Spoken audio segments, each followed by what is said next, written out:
You are watching Political Roundtable with UB. Like, subscribe, and leave your thoughts in the comments.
The first responsibility of any government is the protection and security of its citizens. And for anybody, at any time, anywhere, saying that when we are being killed as Nigerians, all you will say is that those that are being killed, another group also are being killed. Is that an explanation? I believe that is nonsensical. We are being killed. We Nigerians, no matter what religion you belong to, no matter where you come from, no matter what profession, we Nigerians are being killed. And our governments seem to be incapable of protecting us. We are a part of the world community. If our government cannot do it, we have right to call on the international community to do for us what our government cannot do for us. And for anybody to say because those who are being killed belong to this region, belong to this religion, belong to this tribe, and then others too are being killed, cannot be an acceptable excuse. If we are being killed, it is the responsibility of government to do something about it.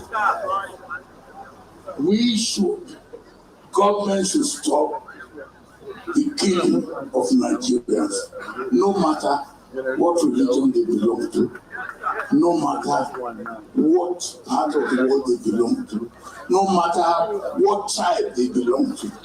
We are being killed.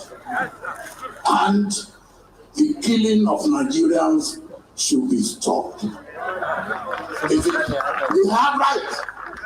We have right as Nigerians to appeal to international community to help where government cannot help us. And we should have no apology for that. Those apologists who are saying, well, those who are killing, they are killing this type of people, and then they are also killing this type of people. That is not acceptable. And nobody should accept that.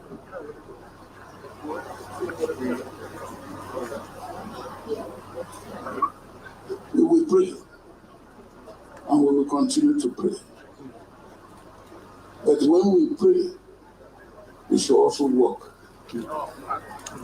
We should do what we have to do. We should ask government to do what it has to do at all levels. We should ask our leaders to do what they have to do at all levels, in all walks of life, to preserve life in this country. And we should also, because we are part of the world community, we should also appeal to the international community to help us.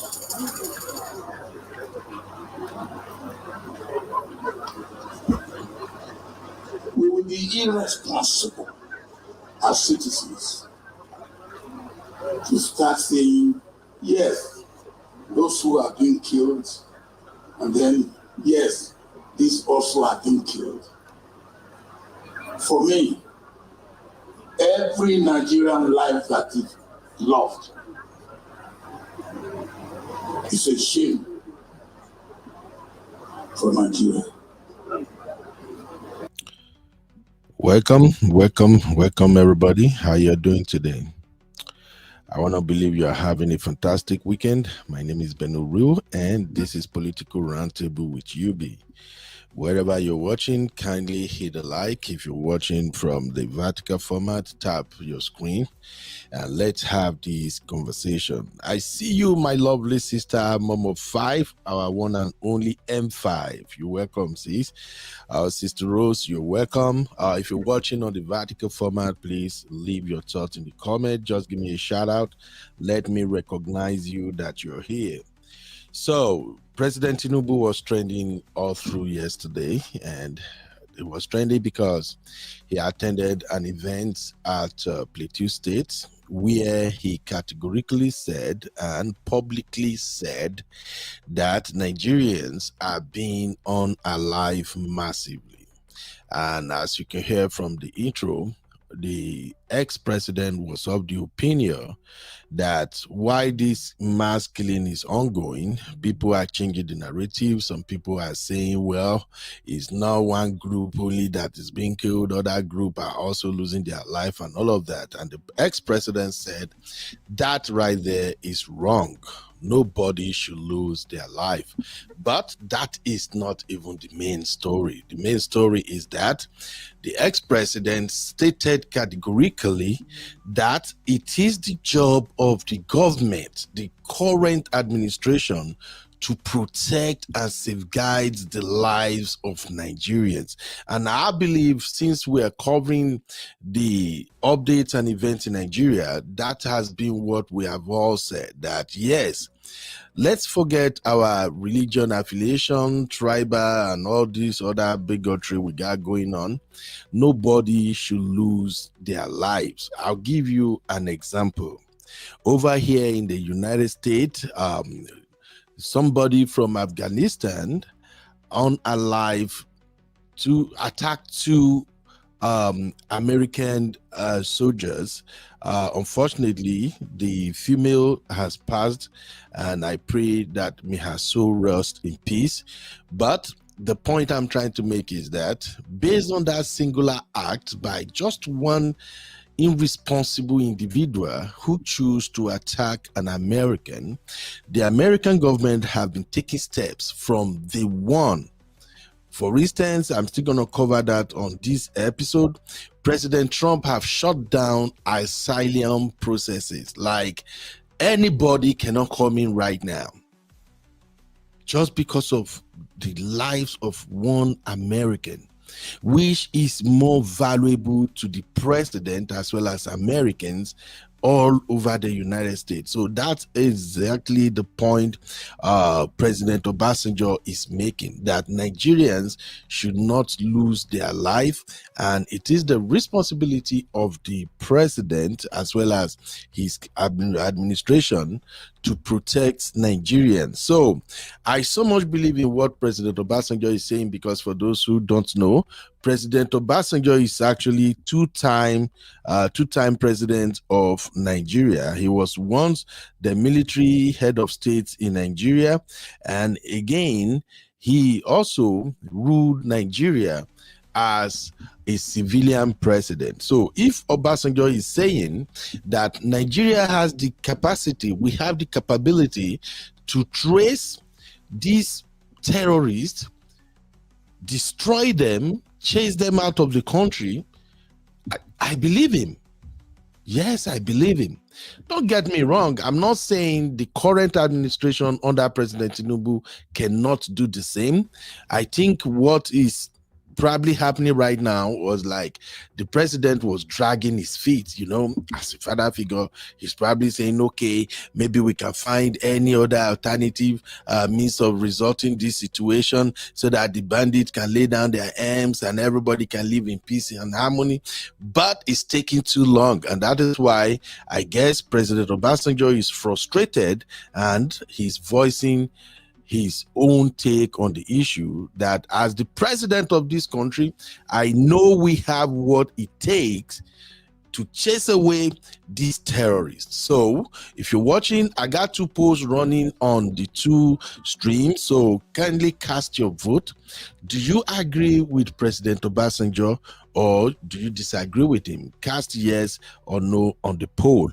I will allow you to hear the full statement of the president, and then I will come back and we can have reasonable conversation about his take. Let's continue to listen to the president all over again. Thank you, ladies and gentlemen. Please, if you're just coming, hit the like. If you're watching us for the first time, don't be a stranger.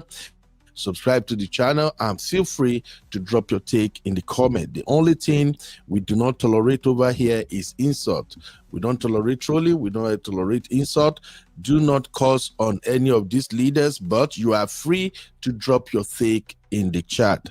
All right, let's go back to what the ex-president said. The government is the protection and security of Welcome, the citizens. Sister Chiye. I see you. And for anybody, at any time, anywhere, saying that when we are being killed as Nigerians, all you will say is that those that are being killed, another group also are being killed. Is that an explanation? I believe that is nonsensical. We are being killed. We Nigerians, no matter what religion you belong to, no matter where you come from, no matter what profession, we Nigerians are being killed.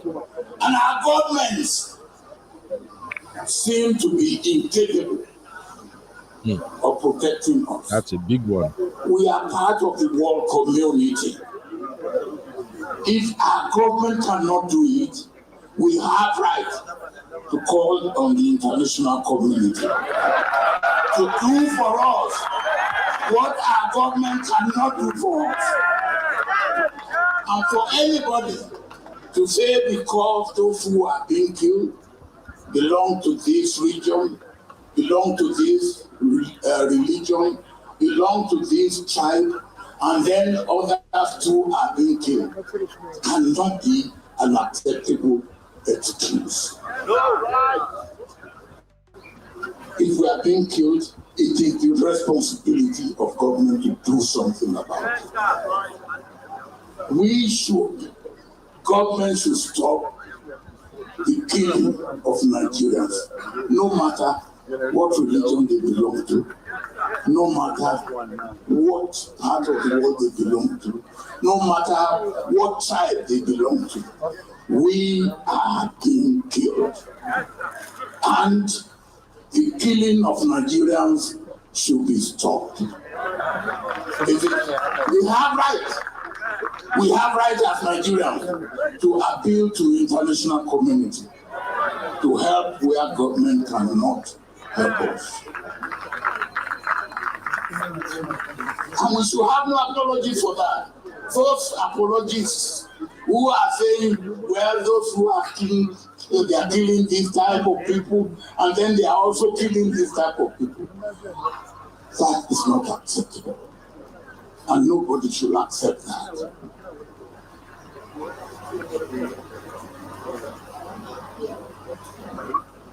We will pray, and we will continue to pray. But when we pray, we should also work. We should do what we have to do. We should ask government to do what it has to do at all levels. We should ask our leaders to do what they have to do at all levels, in all walks of life. to preserve life in this country. And we should also, because we are part of the world community, we should also appeal to the international community to help us.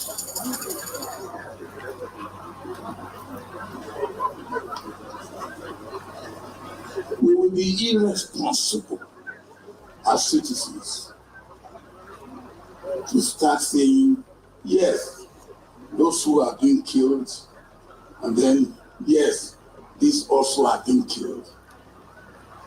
For me, every Nigerian life that is lost is a shame for Nigeria. Every Nigerian life that's lost by those criminals, no matter what reason they give for it, it's a shame for Nigeria. And we should make sure Nigeria gets out of that. And I believe that it's not a task that should be said, oh, only one group of people will do it. It's a task where you should have all hands on deck.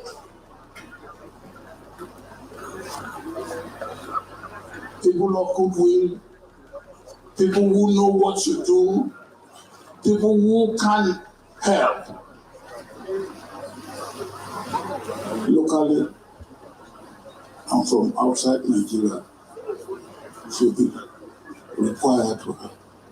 In these days of technology, there should be nobody to hide anywhere after he has committed a crime that cannot be seen. With the present day of satellite, before I left government, I know we had capacity to pick up anybody in Nigeria who commit crime anywhere. The capacity that we didn't have then is after we have identified and located such a criminal, we have no capacity to be able to pick him up without moving on land or by air. Now we have capacity. With drones, you can flip them off. You can take them out. Why are we not doing that? Why are we not apologizing? Why are we negotiating?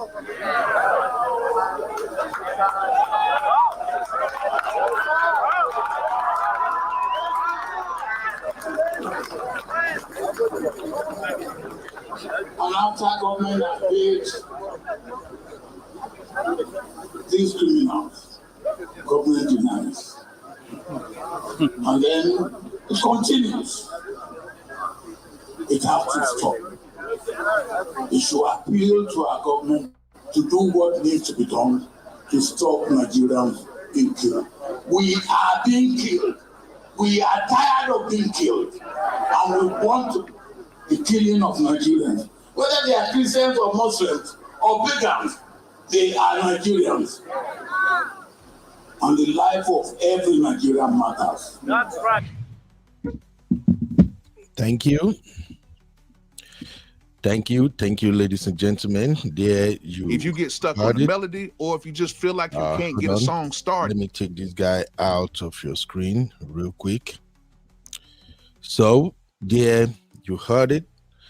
The ex-president stated categorically that Nigeria has the capacity to tackle the Boko Haram and bandit insurgency, and you heard him say loud and clear that during his time as the president, he knew Nigeria has the capacity and the technology to locate anybody anywhere in Nigeria. And for those who may not understand the significance of that, lately we've seen these terrorists getting so bold enough to go live on TikTok, to record videos of their atrocity and share them online. And every reasonable government can actually trace them with their IP addresses. Now, let's assume they are using VPN and things like that. There are also ways to still trace them if you have satellite and all the relevant technologies. In this day and time, modern warfares are fought using drones. We have drones that can stay up there up to 30,000 feet above ground level and can actually see everything. If you take drone aside, you have powerful satellites nowadays that can actually pinpoint locations of people they're searching for. We still remember how the American went after Osama bin Laden, and we have records of so many times when the military all around the world can actually isolate a target wherever they are, and they will take them out.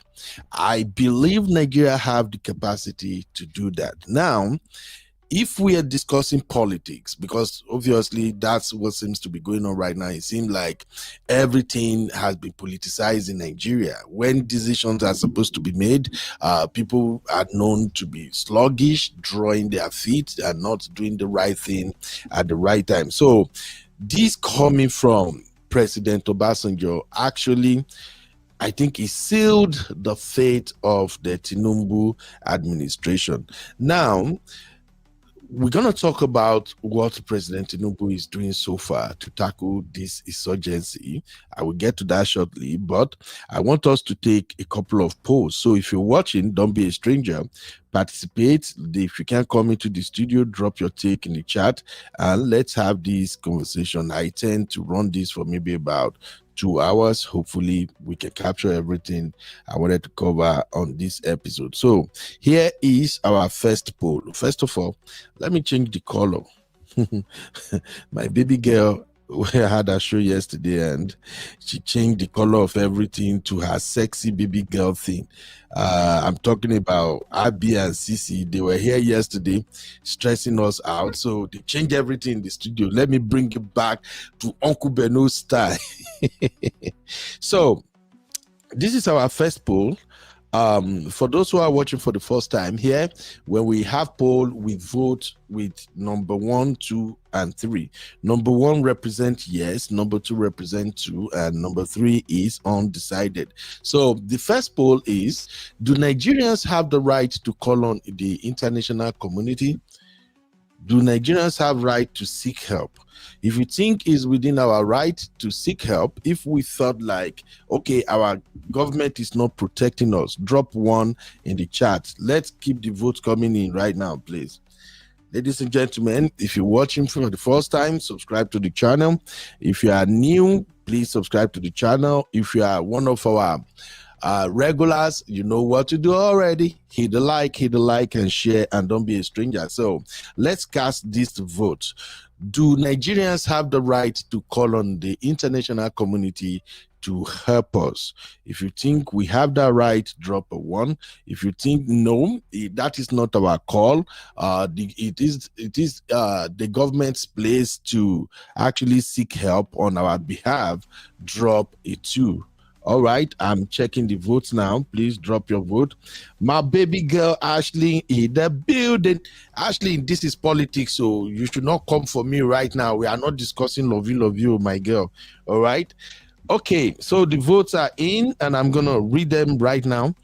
Give me a minute. Let me find my glasses. Noves, this your uncle don't eat too much Gary, so sometimes I don't see clearly.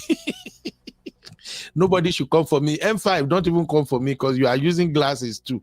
Even my auntie Anduni self, they use glass. So make anybody not come for me. All right. Drop your take, drop your votes. Let's do this, ladies and gentlemen. Okay. Here we go, people. Here we go, my people. Yeah. So, how do you vote, guys? Let's see. Oh, Auntie LaBelle, you welcome. How are you doing today? Sister Rose say, bunch of useless people, all talk, no action. Sister Rose, must you be in New Yorker all the time? All right, shout out to my brother Shuraimbi. Sorry if I don't pronounce your name well, but if you are frequent here very soon, I will learn how to pronounce your name. So, Shuraimi said, yes, Mr. P, we love you. Come back, please, Baba. You want Obasanjo to come back? No, that ain't going to happen.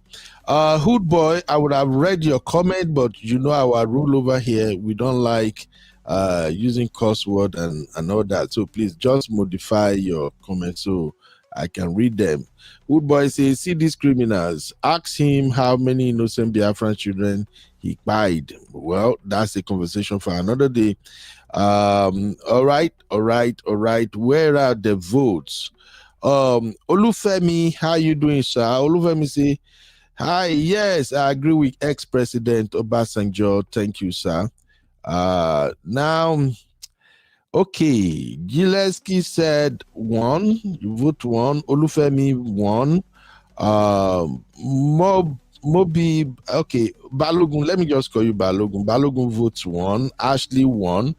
Momo 5 did the INEX tie 1 M5. We will take you to tribunal. You are ringing election here. Shout out to you, Andrew. Andrew votes 1. Auntie LaBelle votes 1. Great. All right. So basically, majority of the viewers vote 1, meaning we as Nigerians, we have the right to call on the international community to help us. Now, how the international community can come in to help, that is another conversation entirely, right? So, but yes, I think I agree with former President Obasanjo that it is within the rights of Nigerians to call on the international community to help us, right? So I agree 100% on that one. Now, the rate of banditry, kidnapping, unaliving that is going on in Nigeria is outrageous. Let's be honest. It's outrageous. It's crazy. And we have to give credit to President Tinubu. I know. Let me just land, okay? We have to give President Tinubu some credit because now the president seems to be taking some positive steps towards tackling this insurgency.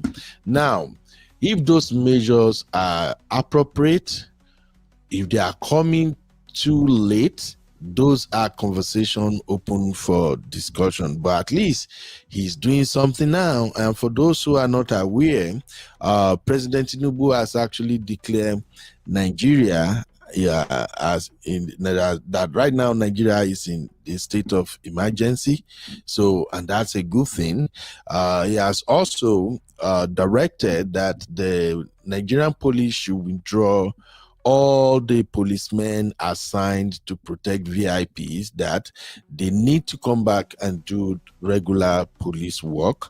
That is another good step in the right direction. But the one thing that's still bothering Nigerians and we are questioning is all these abducted children, school children, that were being released and the government claimed that they were rescued. Question is, how did you rescue them? Like, what exactly went down? And Nigerians are asking, can you tell us exactly how these girls were rescued? Did you arrest the terrorists? Are the terrorists eliminated? Or did y'all paid the terrorists? Now, we are yet to have any tangible answer to that.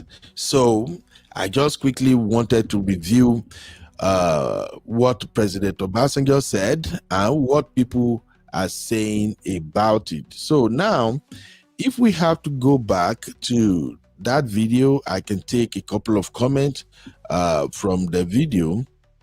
Let's see what people are actually saying in the comment.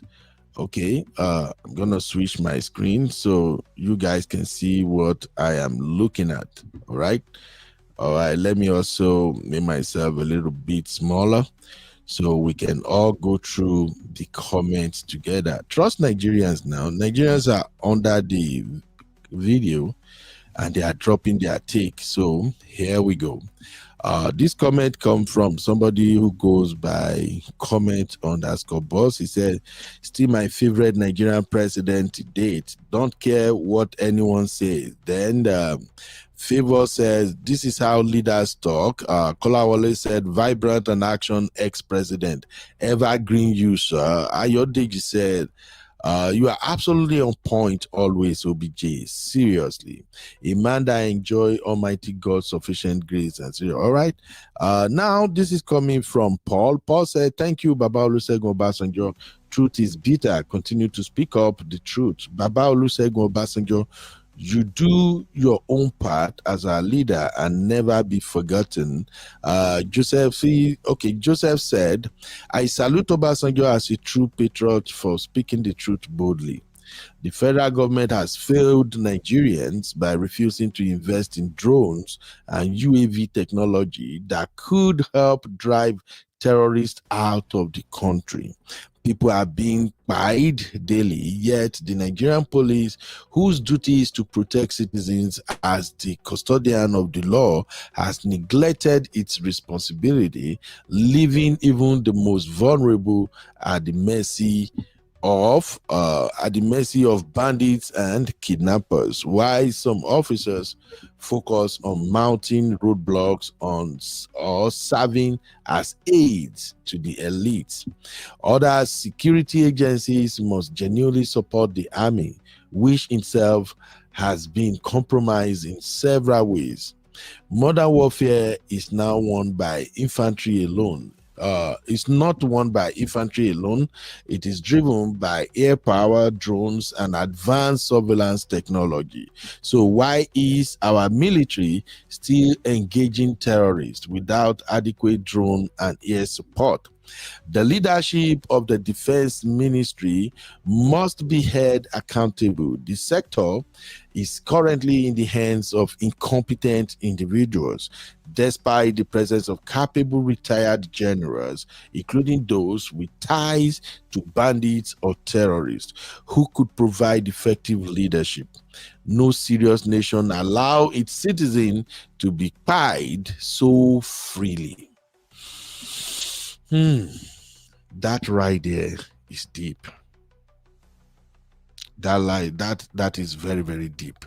Let's just be honest with ourselves. I think this guy literally made my job a lot easier. He highlighted all the things I've talked about on Political Roundtable. All right, let's keep it going. There are a lot of people who actually agree with President Obasanjo. Kisley said Obasanjo, the Igbo man from Onitsha, according to one ethnic group, has finally spoken. African, they say Tinubu doesn't want the indigenous people to defend themselves. He doesn't want foreign intervention against the ongoing genocide. What is the problem of Tinubu? Then that got two replies. One person said, no one breaks into the house through the window and starts sweeping it. No be me talk am, na pio talk am.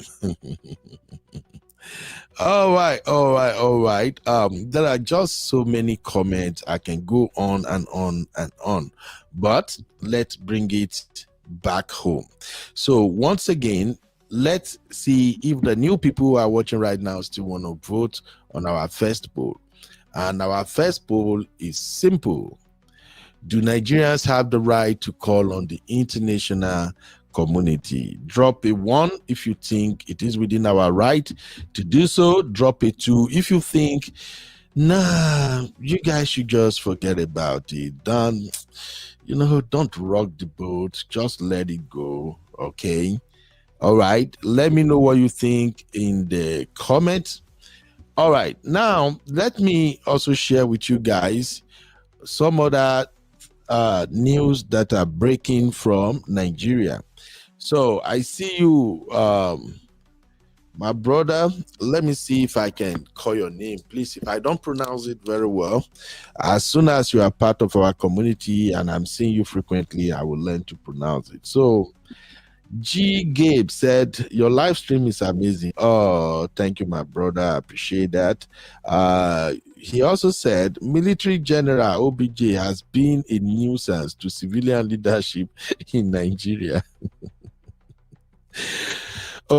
Okay, I quite agree that the President Obasanjo himself is somewhat a kind of controversial figure, because I guess during his tenure as the president, he also did some things that are questionable. But again, you know, he's an ex-military man, and when you have a military man in power, no matter how they try to claim I am now a democratic president, you can still see that those traces of some dictatorship in them. Okay, but so far so good. If you ask me, I would say Obasanjo is still more or less like the best democratic president we've had in Nigeria so far, because under him Nigeria experienced speedy socio-economic development. He brought a lot of innovations and foreign direct investment to the country, all thanks to President Obasanjo. The GSM, that is the digital network we are using in Nigeria today, he actually introduced it to the country. So he did really good. He did really good. Now, there are areas where he was biased, and there are some areas where he really did great. For instance, there was this rumor that he was gonna promote a third-term agenda, that he wanted to run for a third time in office, and that was squashed. So I think, yeah, he has some bit of controversy around him himself. But when it comes to decisive leadership, please, ladies and gentlemen, let consider this for a minute. When shout out to my baby girl Abby in the building. Abby, this is not your regular show where you dive into trendy issue. This is politics. Politics are for old men and old women. I'm just kidding, baby. How you doing? Tosi, what's up, mommy? How you doing? So let's have this conversation briefly. Let me pull up some pictures here, if I can get it real quick. Bear with me. Nigerian presidents. Okay, let me see. List of Nigeria, can I say civilian presidents? Okay, I'm going somewhere, just bear with me. I want to see if I can find some of their images to show you. Okay, this is a good one.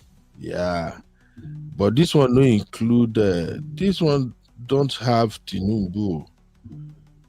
Okay, I finally found the one with Tinubu, but the picture is so stretched that I don't want the Jagabandist to come for me. Yeah, see the picture you use. Tinubu is not even looking good in that picture. You know, Jagabandist these days, they can be anything though. The way that they para. So what I wanted to discuss briefly is, let us examine Nigerian president, mainly the democratic president. Okay, this picture is good, but unfortunately, Obasanjo is missing, but I'm going to use this one anyway for this conversation.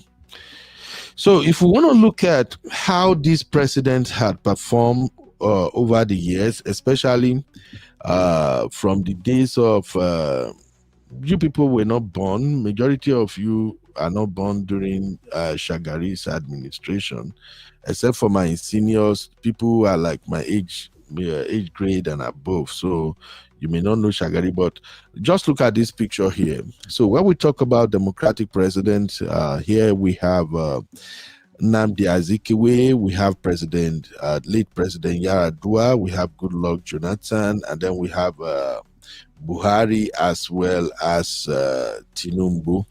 Now, just add Obasanjo to the mix. Tell me, who do you think have the ball to call shots among all these presidents? When I say to call shots, it means that, let's say, for instance, the insurgency situation we have in Nigeria right now, we need a president who can actually authorize the military to go out there and wipe out these Boko Haram terrorists. It's a very tough call, in case you don't know. Why? Because these folks who constitute themselves into Boko Haram as well as bandits and whatever you're going to call them, I still believe about 85 to 90% of these folks are northern Muslims. Okay? Now people say they are Fulani henchmen, Fulani. Well, they are Fulanis, but as the way it's going is like, this is not just Fulani alone. It seems like maybe there can be some Hausas and maybe some non-Hausas or non-Fulanis in their mix. But the point I'm making is that majority of these guys are Nigerians from the northern part of the country. So if a president is going to call the shot, it means they are going to go there and wipe out these folks. And with the way this thing has been turned to a kind of business-like attacks where they abduct people and ask for ransom, and it has become a circle, a never-ending circle. Okay, we abduct you, school children, government come and pay, they pay, and all of that, allegedly. If you look deeply, you can tell that, just like Gumi admitted to, these are their northern brothers. Yeah, they are northern children. The leadership of the northern hemisphere of Nigeria, they know who these guys is. I'm going to play a video shortly now where one of the House of Rep members was stating categorically that we know these Boko Haram bandits, we know where they are, we know who they are. So for a president to call the shot that, hey, I need you to go right up there at Bonu, Jigawa, Nasarawa, wherever they are, go and wipe them out. That is a tough call.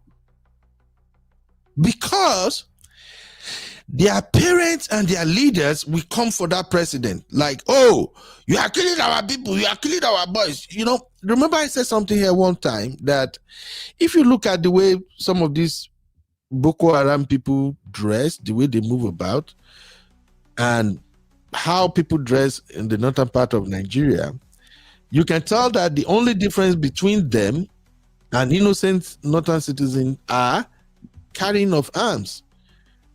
It's when you see them carrying guns and all that, that's when you feel like, okay, this one are Boko Haram. But as soon as they drop the gun, remove Lawani or whatever they tied in their head, they will mix with the innocent civilians in the north. You see what I'm saying? So it's a difficult call to make, and that's why I'm asking you guys right now. Among all these past president and the current president, just add Obasanjo in the mix. Who do you think we have the ball to make the call that these folks should be wiped out? Yes, Turban. Thank you, Jill. God bless you. As soon as they remove the turban, drop their guns, they mix with the crowd, you can't tell them apart. And that is where I was having issue that, hey, look, it's okay to say Americans can come, but if these folks run into the city, they run into towns, drop their guns in the bush, how do you expect the Americans to fish them out?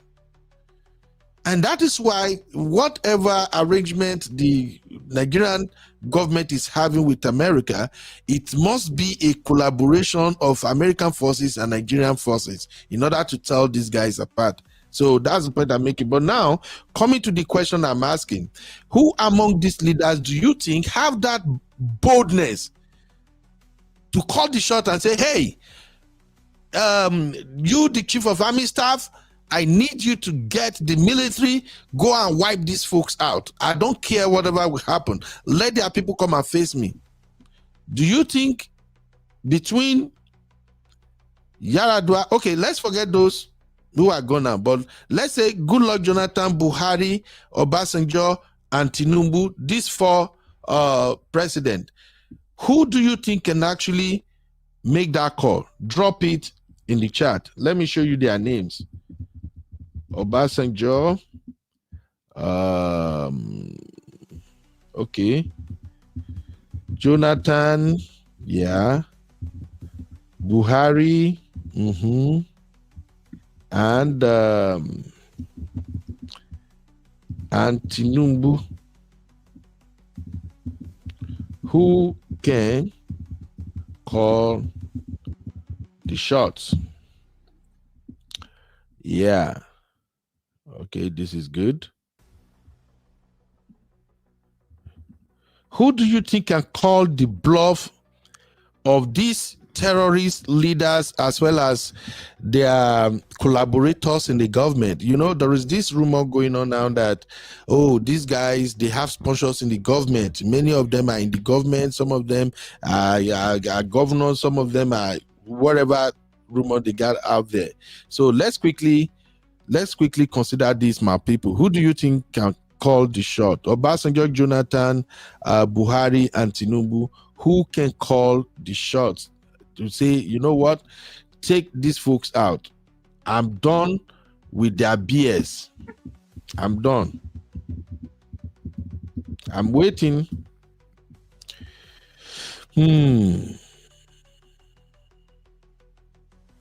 Who do you think is in charge among this president that can say, you know what, I don't care whatever your elders, northern elder statesmen or women will say. If you are taking the lives of Nigerians, you deserve to be wiped out. Who do you think we made that call? Who can do it? All right, I see Obasanjo, good one. The one point say, did the American military arrive in Nigeria? No, what you're saying is a bunch of AI videos. All right, welcome, Isaac. Isaac said, but there is high complicity among the Nigerian forces. You are 100% correct, my brother. I've seen where they had conversation about this insurgency in Nigeria on some YouTube channels, and one of the talking points has always been, I see it more or less like excuse anyway. Some people say it's not like Tinubu is not trying, but you know there is complacency. There are people who are sabotaging Tinubu effort. You know, in the military, they are not even obeying Tinubu, and I say, well, that is why it's called leadership. Yes. That is why you need a president who can command respect from the military. Don't get me wrong. I am not saying President Tinubu does not command respect from the military, but I think they are not afraid of him. Yeah?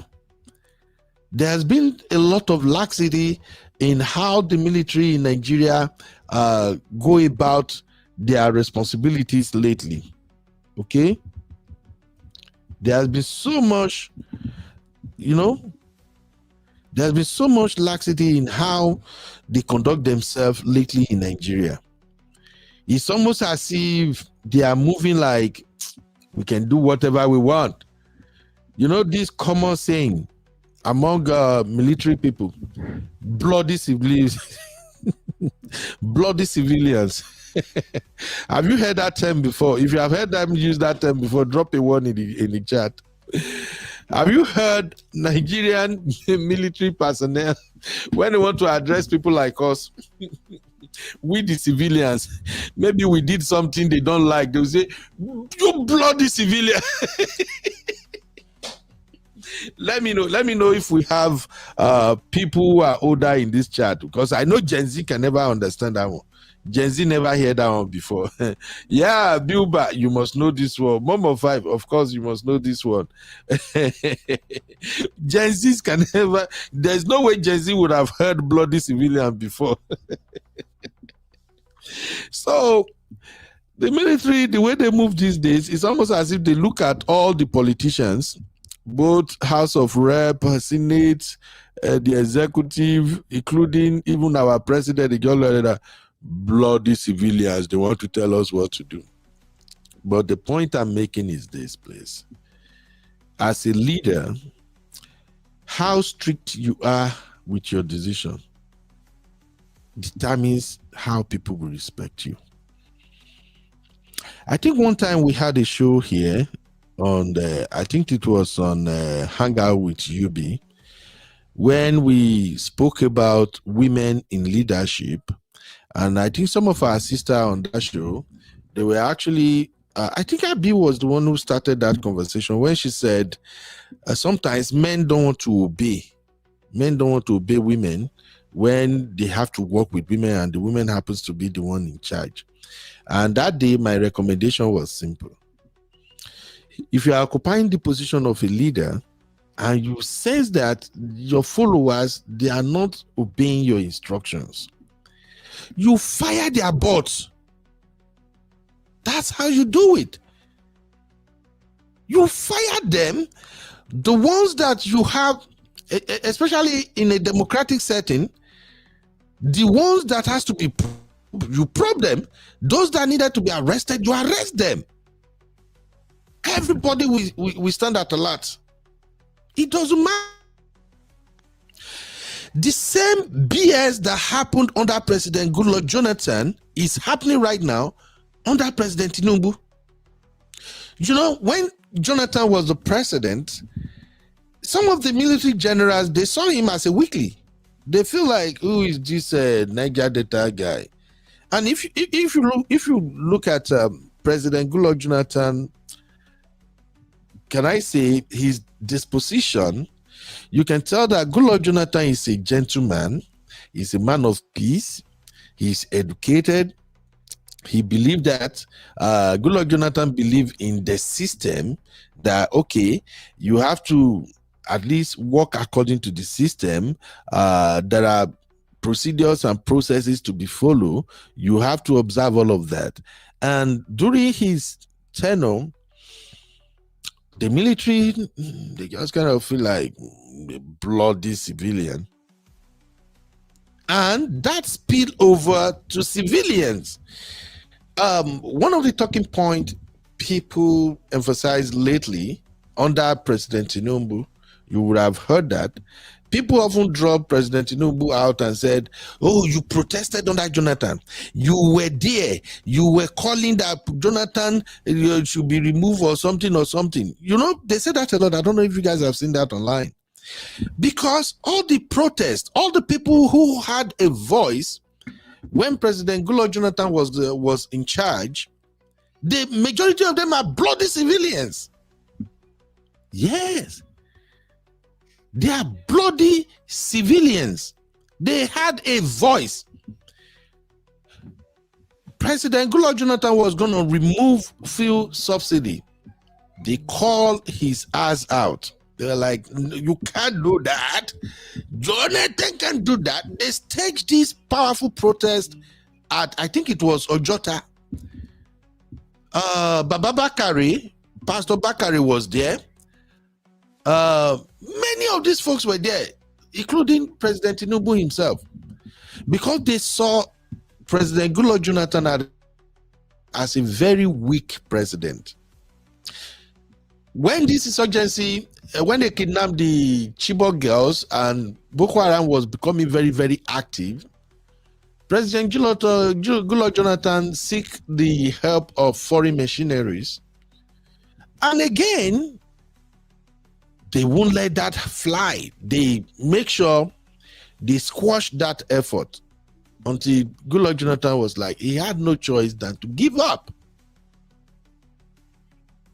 And then when Buhari was going to run for presidency, I think in 2015, all Nigerians felt like, oh, finally, oh, it's Buhari. During his time, he was a no-nonsense president. Oh, we had the war against indiscipline. Buhari, we chase these terrorists away. He's an outside man. Oh, Buhari, Buhari. Ololeshe. I remember back then, when I spoke with my friends in Nigeria, na Buhari, oh, Buhari ni, who else can do it? All of them will bow down when they hear Buhari. They will all run away. I'm still going to do a show on President Buhari himself, because if I have to tell you like my own opinion, in my opinion, I think Buhari actually escalated the entire insecurity situation we have in Nigeria now. Buhari had military background. If there is somebody who could have called the shot to have eradicated this militant Boko Haram jihadist, Buhari was supposed to be that man. He's a military man. Only God knows what happened. President Buhari became more or less like the weakest president. He did his best, but towards the end of his life, if you go and read some of the statement he pushed out after his tenure ended, all he was doing was apologizing to Nigerians. Why do you think Buhari apologized to Nigerians? It's because he knew he failed Nigerians. He knew Nigeria trusted him to lead right. We trusted him to fight corruption. We trusted him to help us chase away these terrorists, these jihadists, these bandits, and all. I'm trying to be calm. Let me drink some lime and water, people. Let me drink lime and water. Many of us trusted Buhari to help us. But guess what Buhari did? As soon as he won the second election, Buhari committed what I see as unforgiven crime to Nigerians. It's not a crime, I just put it that way. What did he do? Buhari passed open grazing. Do we have anybody here who understand what open grazing is all about? Because we have to tell these stories so that the young generation, when they get to see videos like this, they can learn. Did anybody understood what open grazing is all about?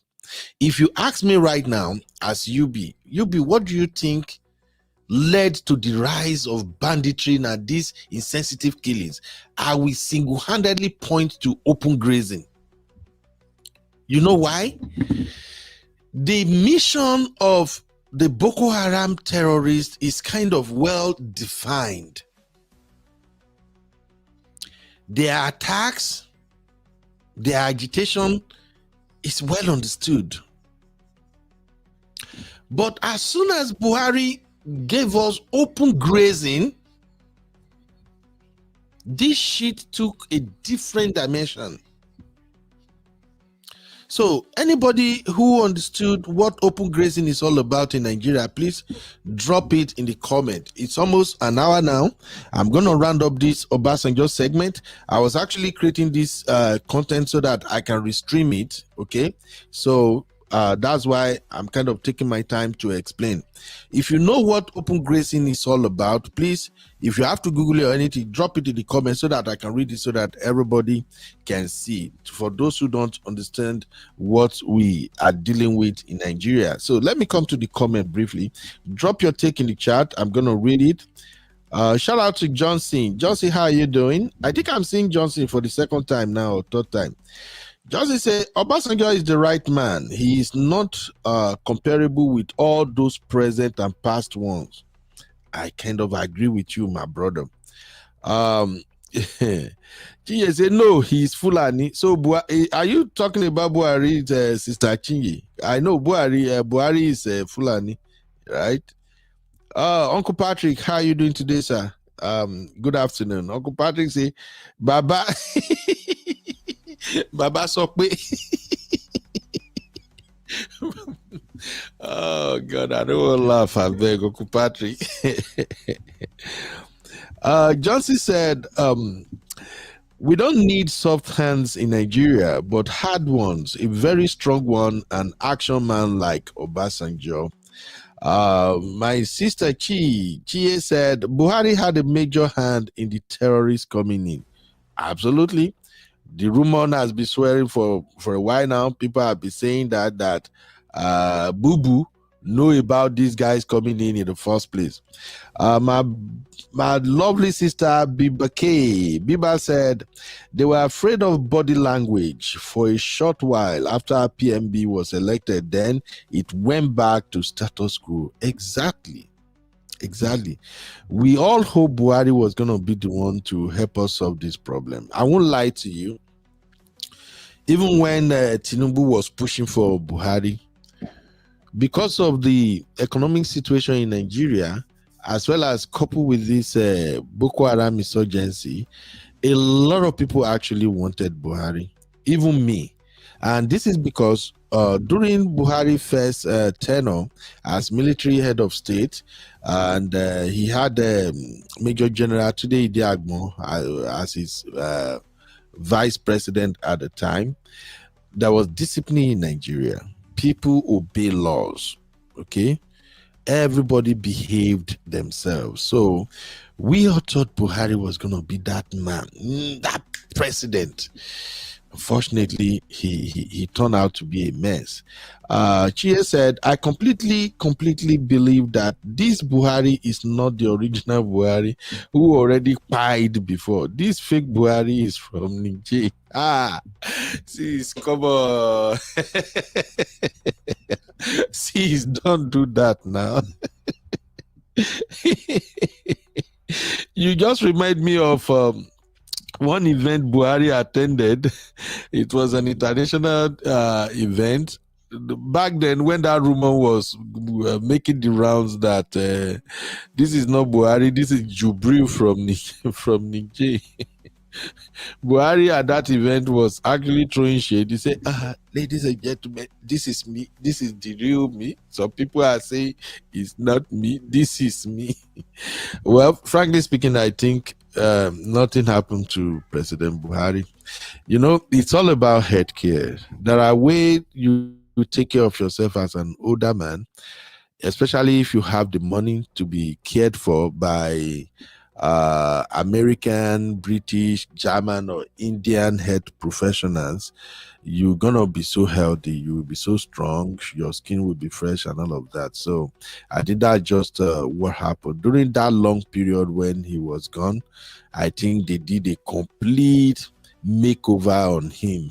I'm just saying, a healthcare makeover. That's what they did on him. You know, the way women, you ladies, you will go and do your makeup and you say, oh, I did makeover. So I think they did a complete makeover for him. So, all right. Mama 5 said, practice of allowing livestock to roam freely. Oh, Mama 5, thank you. That is the meaning of open grazing. Open grazing is the practice of allowing livestock to roam freely and graze on available vegetation, often leading to conflict between herders and farmers. M5, one Don Pedro for you. See, for those of you younger folks who may not truly understood what is going on in Nigeria, yeah, sometimes I want to give President Tinubu a break sometimes. Although when I think about the fact that his party was the one that created the mess, and since he's the godfather of the party, and he said, look, Emilokon is my turn, let me do this job, and he contested and won the election and now he's the president. He should do the job. I think his primary job would have been to clear the mess created by his party and his candidate. Buhari was Tinubu's candidate, and Buhari, vice president, was also Tinubu protege. Abi, am I lying? So I was expecting that President Tinubu's job would be to clear the mess created by his party. And to be candid, I think his 1 year in office, up to the point before President Donald Trump tweeted, I think that was the mission he embarked on. I think Tinubu actually wanted to say, you know what, we can fix this nation, we can turn things around. So let's just focus more on economic development and things like that. But there is a but. If you guys remember when Tinubu won the election, and after 6 months, I think I did a political roundtable then. I got some of my brothers who came in the studio, and we are having the conversation about how to move Nigeria forward, what a true leader can do to actually turn things around in Nigeria.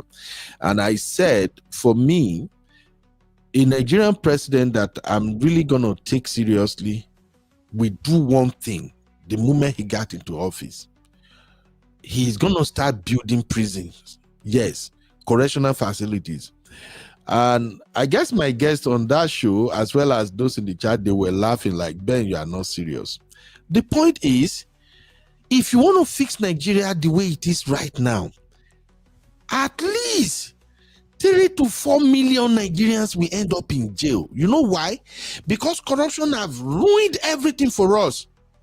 That is why government is not working. That is why you see Nigerian soldiers are online shouting, we have no equipment. They gave us outdated weapons. Boko Haram have better weapons than us.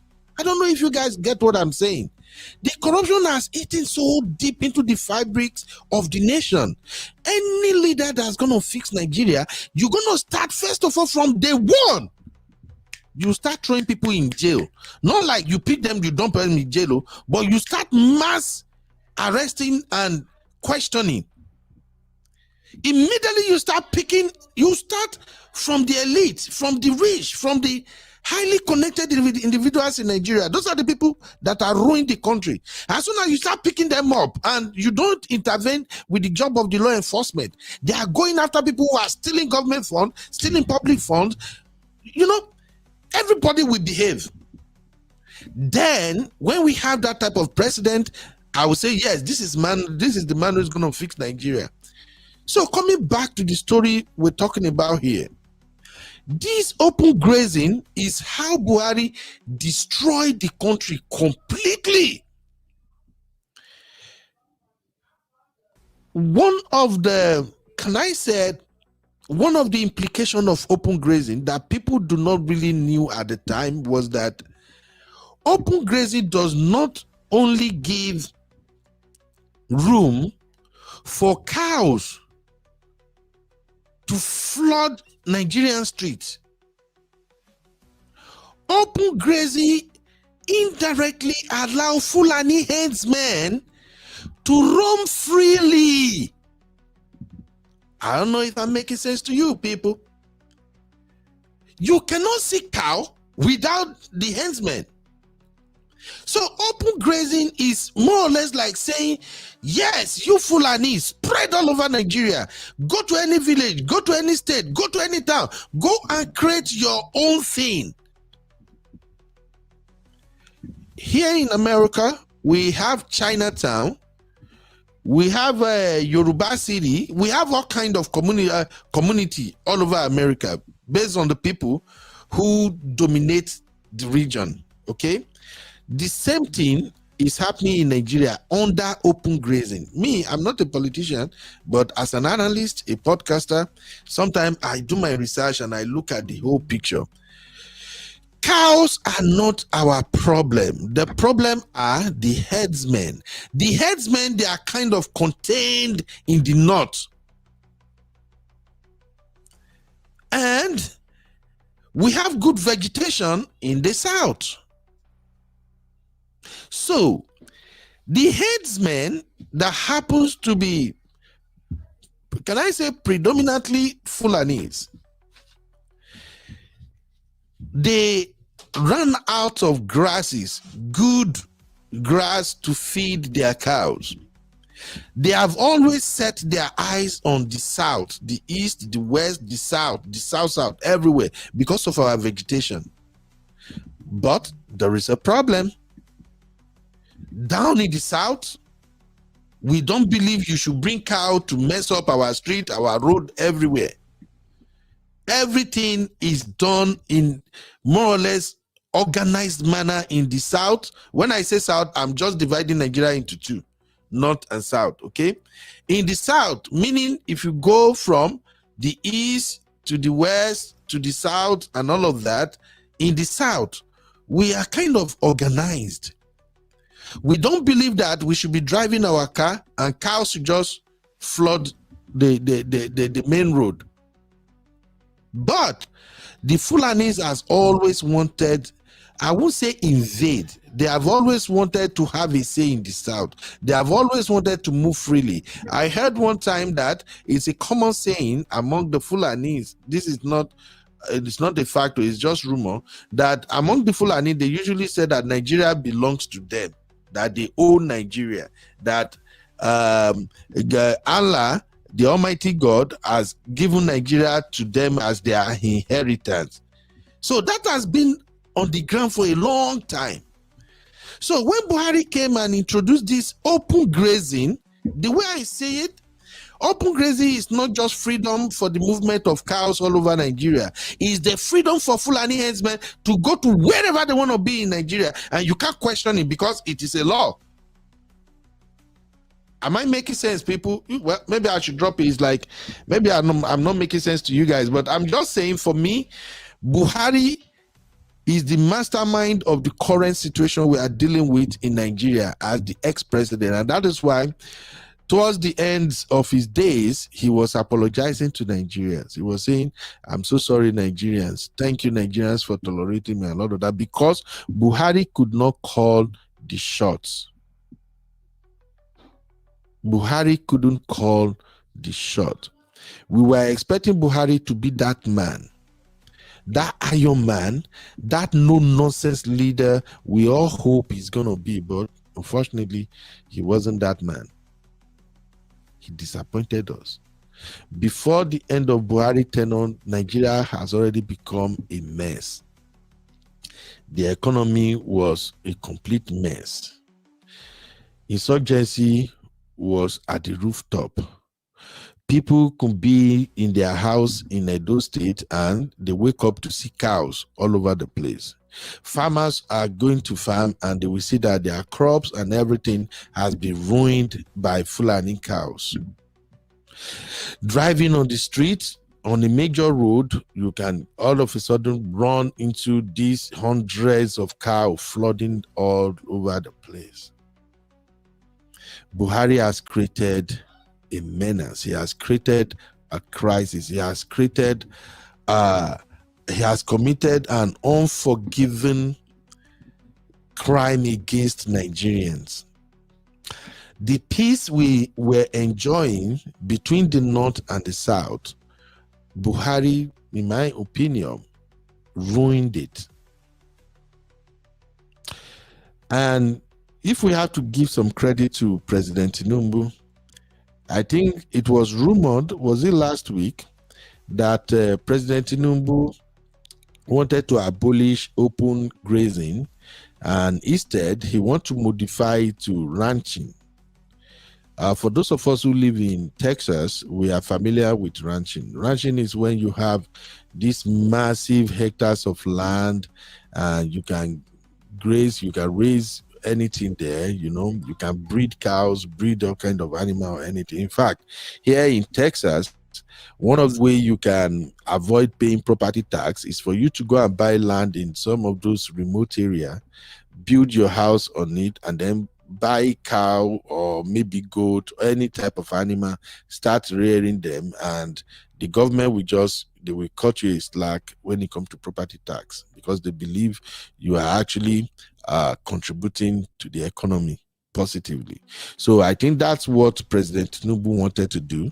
It was rumored that he cancelled open grazing, but later it came out that he did not really cancel open grazing, but rather he what did he do exactly?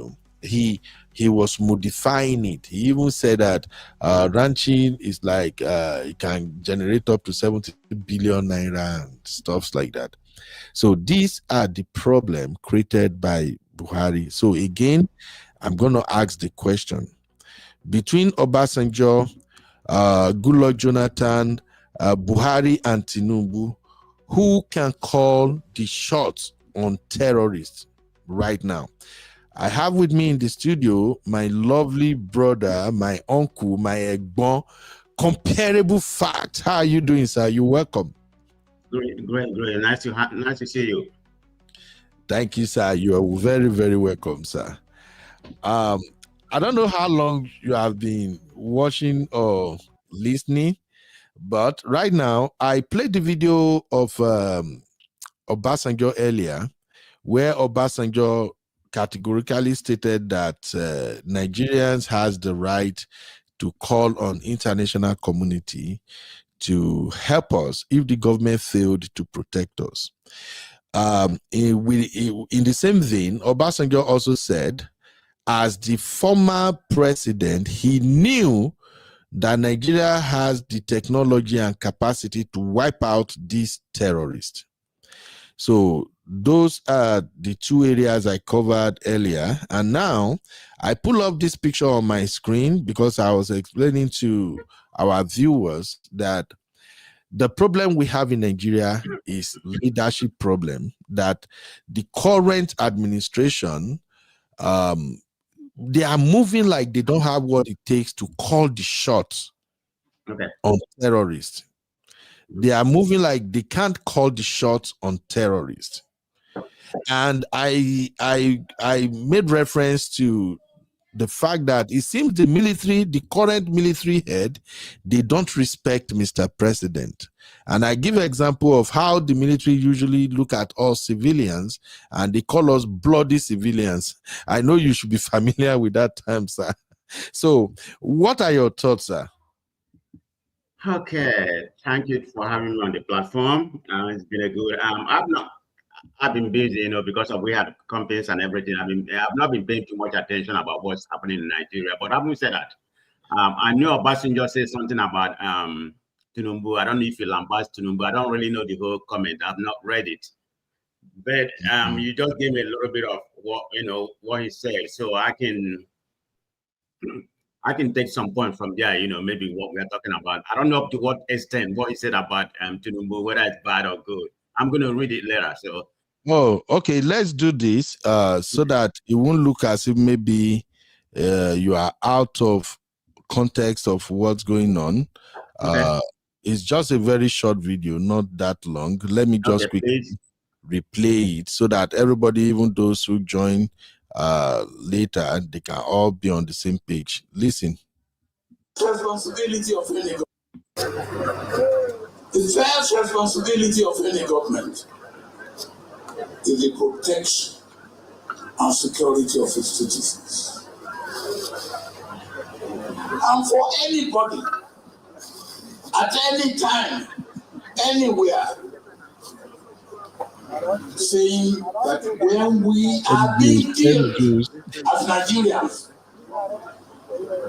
all you will say is that those that are being killed, another group also are being killed. Is that an explanation? I believe that is nonsensical. We are being killed. We Nigerians, no matter what religion you belong to, no matter where you come from, no matter what profession, we Nigerians are being killed. And our governments seem to be incapable of protecting us. We are part of the world community. If our government cannot do it, we have right to call on the international community to do for us what our government cannot do for us. And for anybody to say because those who are being killed belong to this region, belong to this religion, belong to this tribe, and then others too are being killed, cannot be an acceptable excuse. So it's just a 7-minute video, but I believe you already got the picture. I got the gist. I got it. Just do me one quick favor. Let me quickly read 2 or 3 comments, and then you will take over. Okay, so earlier on, Isaac said, but there is high complicity among the Nigerian forces. Johnson said, Obasanjo is the right man. He's not comparable with all those present and past ones. My lovely sister, M. Jones said, the only thing Tinubu is clearing is the road to 2027 election. So he and his cronies to continue looting Nigeria. M. Jones, please. This is a serious discussion, M. Jones. I don't want to laugh. Don't start. Hey, what's up, Mary? Mary said Buhari came in to fulfill the Fulani agenda, period. And I kind of agree. I agree with Mary, because that's what it looks like. Isaac also said, I think the APC and Buhari were involved in the whole mess going on. They justify all the evil that has been going on. Yeah, thank you. Olumide said, so UB, at this point in time, what is Tinubu going to do about what is happening? And how is going to deal with it? Okay, how is he going to deal with it? So, Mr. Comparable Fact, you are so welcome, my brother. Let me do this so that I can cut your segment, because I love your take all the time. It makes a lot of sense. You are watching Political Roundtable with UB. Like, subscribe, and leave your thoughts in the comments.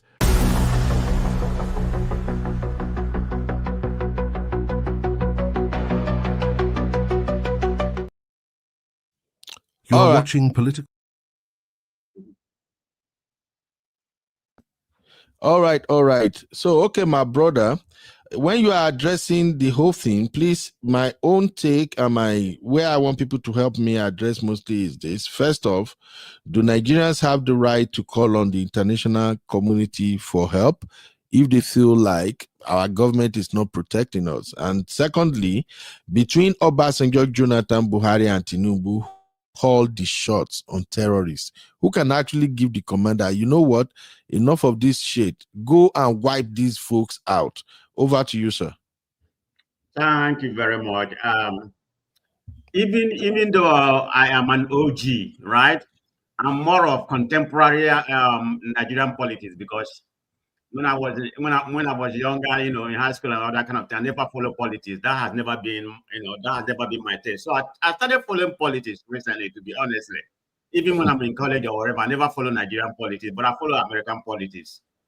Because I went to school here. So having said that, like I said, I'm more of Nigerian contemporary politics, which very, very contemporary, because like I said, I didn't even actually get into politics, start debating or talking on a platform or that kind of stuff.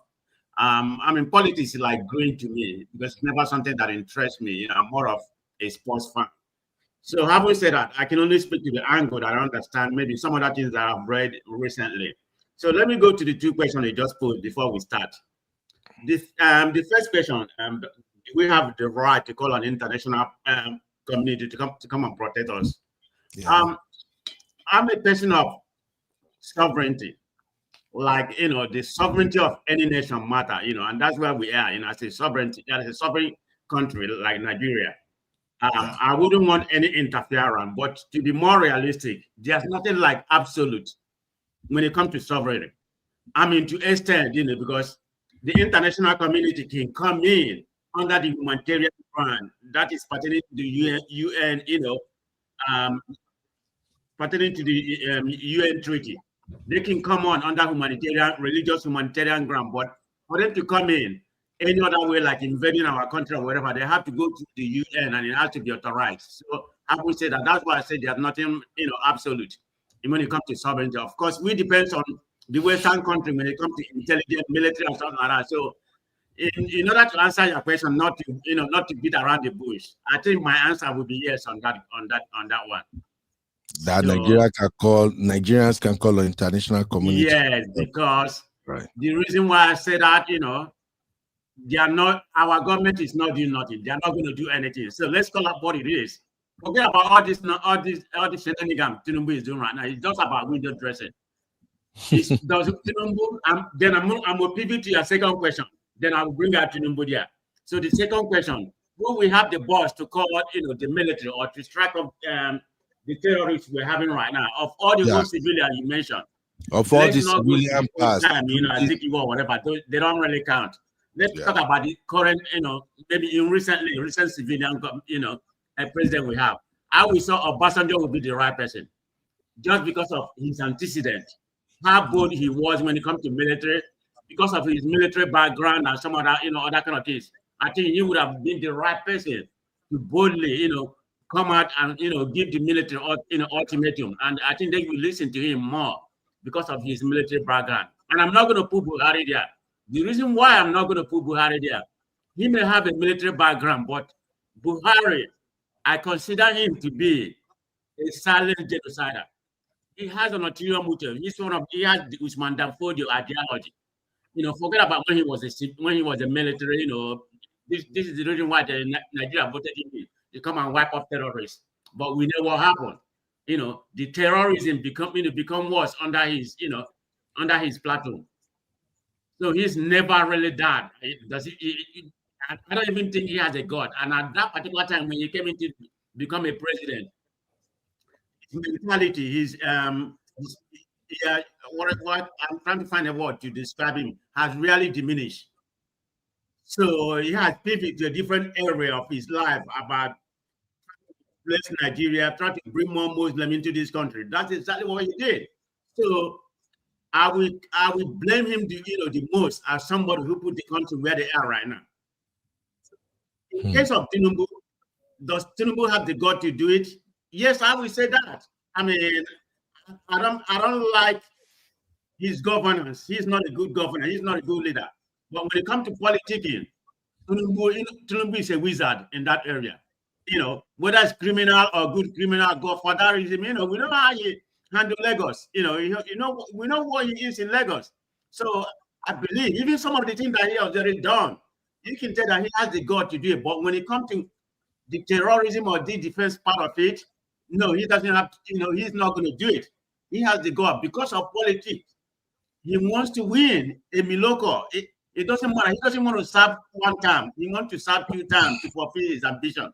So he doesn't have the political, will to do it. And he's not going to do it because winning election, being in power for 4 more years after this 1.5 year left is very, very imperative to him. Maybe that's his lifetime ambition. It's not just important. It's very vital to him. That's the way I think he reasons. So there's nothing he can do. He's not going to do it because up to right now, he has not been able to expose the 12 people that were, that sponsor terrorists. He has the list, and he's not going to do it. That's just what the way I see the 2 questions he asked me. So I would say, Obasanjo, definitely, will be the right person to do it. Okay, thank you very, very much, my brother. You did justice to both items, and I really appreciate. God bless you, sir. All right, since you're still hanging out with me, I would like to have your take on a very important news. I love your honesty. In fact, I'm going to share my link for the next one. First of all, let me shout out to my lovely people. My Misty, the Canadian super Wahala sister. How are you doing, my lovely sister? You're welcome. Please like the show, people. And my sweet, beautiful sister, Yikus Pepe Atarudu. Sister Yinka, how are you, ma? How are you doing? So, my peanut is in the building, all the way from where they tear dollars. How you doing, peanut? You're welcome, my sister. Baggy only, what's up? You're welcome. All right, please. The next segment is gonna be a little bit bass, boss, and I need somebody like you to help me make it make sense. I don't know if you have seen the news already or not, but we want to talk about the problem I think this administration is facing, which is appointment. So we're going to talk about the ambassadorial nominees. Is that not how they call it? What is this? Oh, that's where we're going. So, ladies and gentlemen, fasten your seatbelt because it's about to be hot. And I'll be right back, people. You are watching Political Roundtable with UB. Like, subscribe, and leave your thoughts in the comments.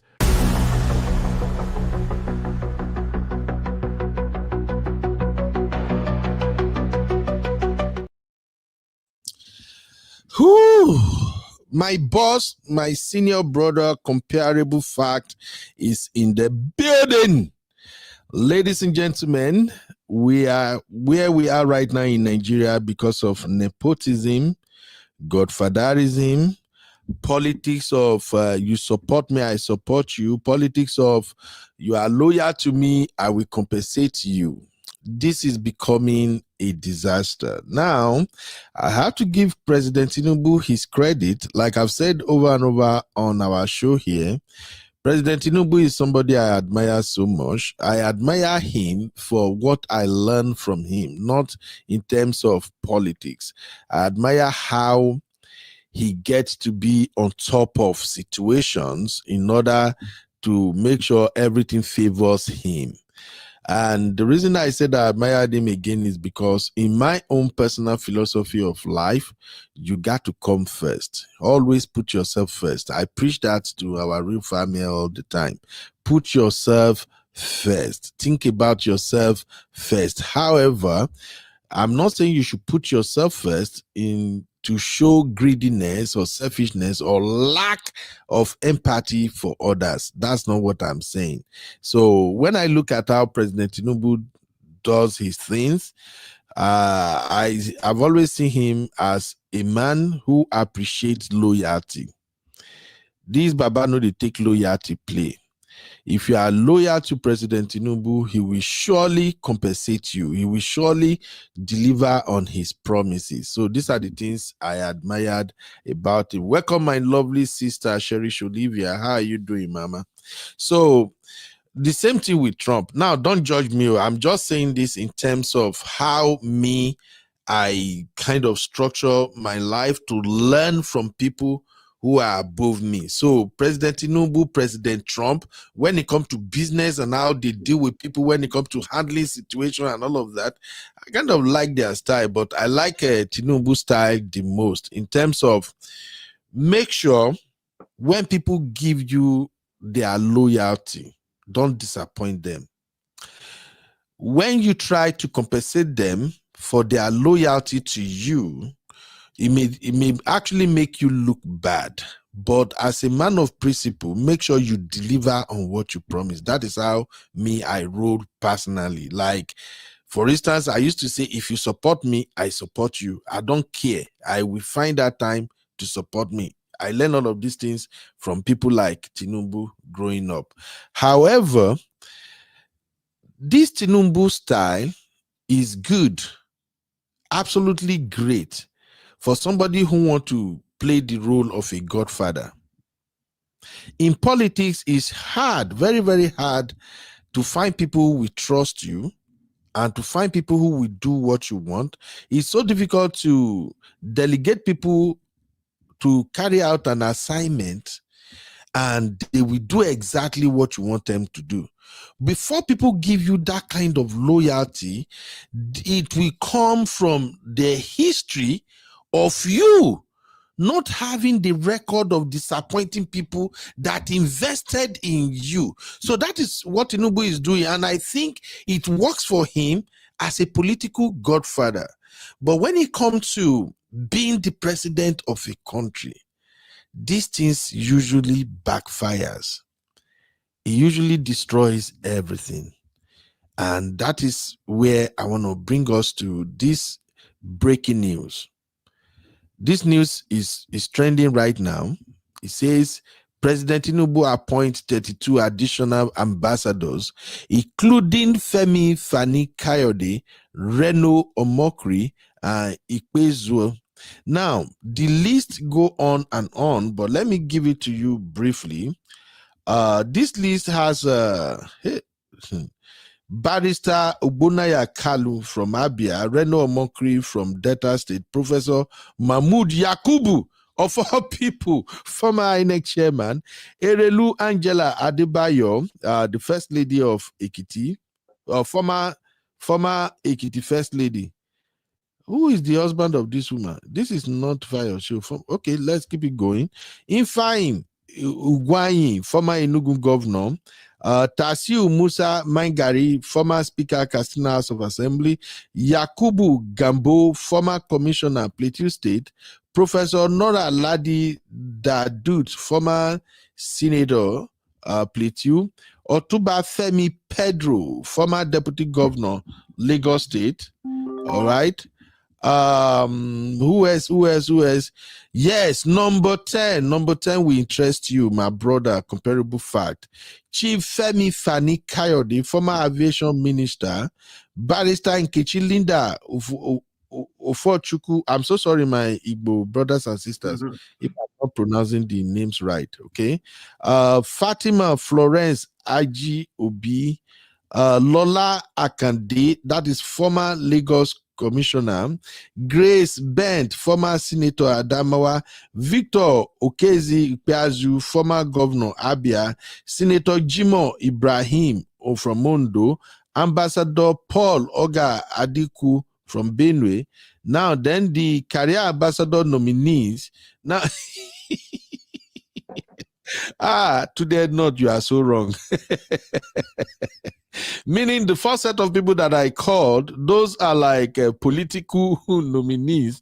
Now, these are career ambassador nominees. We have Enebechi Monica Ukochukwu, Yakubu Nyaku, Danladi, and so on and so forth. So, all right. The conversation I really want us to have, my brother, comparable fact, is that I want to start from Reno Omokri. If President Tinubu is somebody who, not because as a result of his principle, that he like to compensate, those loyal to him, I do not see any reason why Reno Omokri should be on this list. These are the things the president do at times that really make people to not take him that seriously. I'm sorry, apology to my Yoruba brothers and sisters. When you move like this, some of us cannot stomach it. Even if we want to say, okay, let me just let me be tribalistic. He's a Yoruba man. Reno Omokri does not have what it takes to be on this list. Let's just call it what it is. I'm not talking about academic prowess now. Reno Omokri has displayed the character of a hypocrite. I've seen Reno Omokri from supporting Peter Obi to becoming anti-Peter Obi to supporting Atiku Abubakar. While he was supporting Atiku Abubakar, he was among those who dragged Tinubu for his certificate saga from the University of Chicago. Now, this same Reno Omokri, when Atiku lost and Tinubu became president, this dude did a 360-degree and turned on both Atiku and Peter Obi and started praise-singing for Tinubu. So these are the problem. Look, if Tinubu have actually compensated him, Tinubu is not a poor man. The president is not a poor man. If he had dipped into his own personal pocket and said, okay, Rimno, for everything you've done, I give you this money. But for my own credibility, my own legacy, I don't think I would like to appoint you as an ambassador to a country. That's not one comparable fact. There are many things there, but I'm just going by the one that caught my attention. Number two, Femi Fani Kayode, I don't have any problem with this man, but his character, the way he insults people, the way he talks and all of that, are these the type of men you want to represent your country as an ambassador? You see that, my brother? Then I don't even have any problem with this man. For those of you who may know him, is this the Ifeanyi Ogwuanyi? I don't know. I don't know much about him. Yeah, that's him. Ifeanyi Ogwuanyi. Okay, maybe when you are addressing it, you can tell us how he's connected to Tinubu or something. But Femi Fani Kayode, Reno, and of course, this is the worst appointment. I'm sorry. Look, professionally speaking, I think Mahmoud got what it takes to be an ambassador. But if you are really putting Nigerians into consideration, knowing that at least, maybe the northern people, maybe they like Mahmoud, but from the east, south, and west, I don't think a lot of people like Mahmoud for the failed promises during the last election. I don't have problem with Mahmoud, but where I have issue with Mahmoud is in the conduct of the last election. Mahmoud promised us election results are going to be announced using beavers. Oh, everything will be transparent. Mahmoud did it during the Senate and reps and every other election, governorship election. You did all of that. But when it comes to presidency, all of a sudden, beavers doesn't work. All of a sudden, Mahmoud is announcing the president of a country in the middle of the night while everybody was sleeping. Mahmoud, I'm sorry. For me personally, I respect him. I respect his professionalism. But based on the conduct of the last presidential election, as well as some of the elections where there are so many irregularities and this man will still go forward to announce winners, I don't think compensating him with ambassadorship is the way to go. But I will leave that to you, my brother, a comparable fact. What do you have to say about this, sir? Okay, thank you very much. When it comes to ambassadorship in this regard, that is the prerogative of the commander-in-chief. That's the prerogative of the president. Because in that regard, he's championing the Tinubu foreign policy in that regard. So we shouldn't have quarreling. This is strictly my opinion. Who is appointed? Because anybody that he appointed here, they are representing us, but they are the mouthpiece of Tinubu in that regard. They represent him when it comes to a foreign affair. It doesn't really matter what they do or how we find them unacceptable otherwise. No, it's not a concern. But in my opinion, we can come here, and critique them, to see who is fit or who is not fit, just on ours. But he left for Tinubu to do whatever is his prerogative. In that regard, that's the way I look at it. I don't have any problem with, I don't like FFA character. But in terms of academic and everything, he's well qualified. The only person there that I find very disturbing, in my own opinion, to represent at an international level, because it shows the character of the country where we come from, is Reno. Even Mahmoud, I don't have any problem, regardless of how we feel about it, that he ring elation or whatever it probably was. No, he's representing Tinubu. So you see what people, when people come, they just say anything. People was thinking that Mahmoud has fallen out with Tinubu, because he wanted to form a different party. They say, oh, both of them are, try to implicate him. I mean, we'll be talking about what we don't know. Most of them are fake, I mean, there could be some fact to that basis, but you can see they are still in good time. So, but the bottom line is that they are representing Tinubu. It doesn't matter, but I don't know how Reno, what country, knowing the character of Reno, how he has been baptized in the political arena, become a social media influencer. What country is he going to represent? I know it's not going to be US, definitely. I can't see him going to be UK ambassador or France. I'm just naming some of the important countries, or Canada. I mean, they're going to roast him up. So maybe they will send him to somewhere like Captain Chan, you know, where nobody will, where you don't have any Nigerian and nobody care about what happened over there. I mean, 4 people. Yeah, that's the one baffled, but I'm not really surprised. Reno has been lobbying for this job. People are saying we just feel like we are just speculating initially. In the last 1 year, when he did his turnaround, Yeah. Lobbying, yes, we know that was coming, but we saw the list that came out earlier. Was it about 6 months or 7 months ago? It was a speculation that he was, that he was in the list. People say we don't know, but right now, if this list has properly been authenticated, that means he's in the list. I don't know where he's going to be the ambassador. Okay, that's the only one I find offensive. But regardless of how we find it offensive, that's Tinubu prerogative. That's Tinubu, mouthpiece in the foreign affairs. It's not like Tinubu put it to go and become a Lagos state, doing something for Lagos to represent Lagos state for their own good or my state Imo. It doesn't really matter. So yeah, that's how I look at it. I don't have any problem with the people, he nominated. If I have to just speak, even Mahmoud or other people, it doesn't really matter. They are representing Tinubu when it comes to foreign affairs. But for that, Reno, was I surprised? I would say no, but nominating him there, if that's a true statement, I don't know. But that's Nigeria for you, so yeah. Yeah. Now, actually, I just check X, Twitter, and Reno is already trending.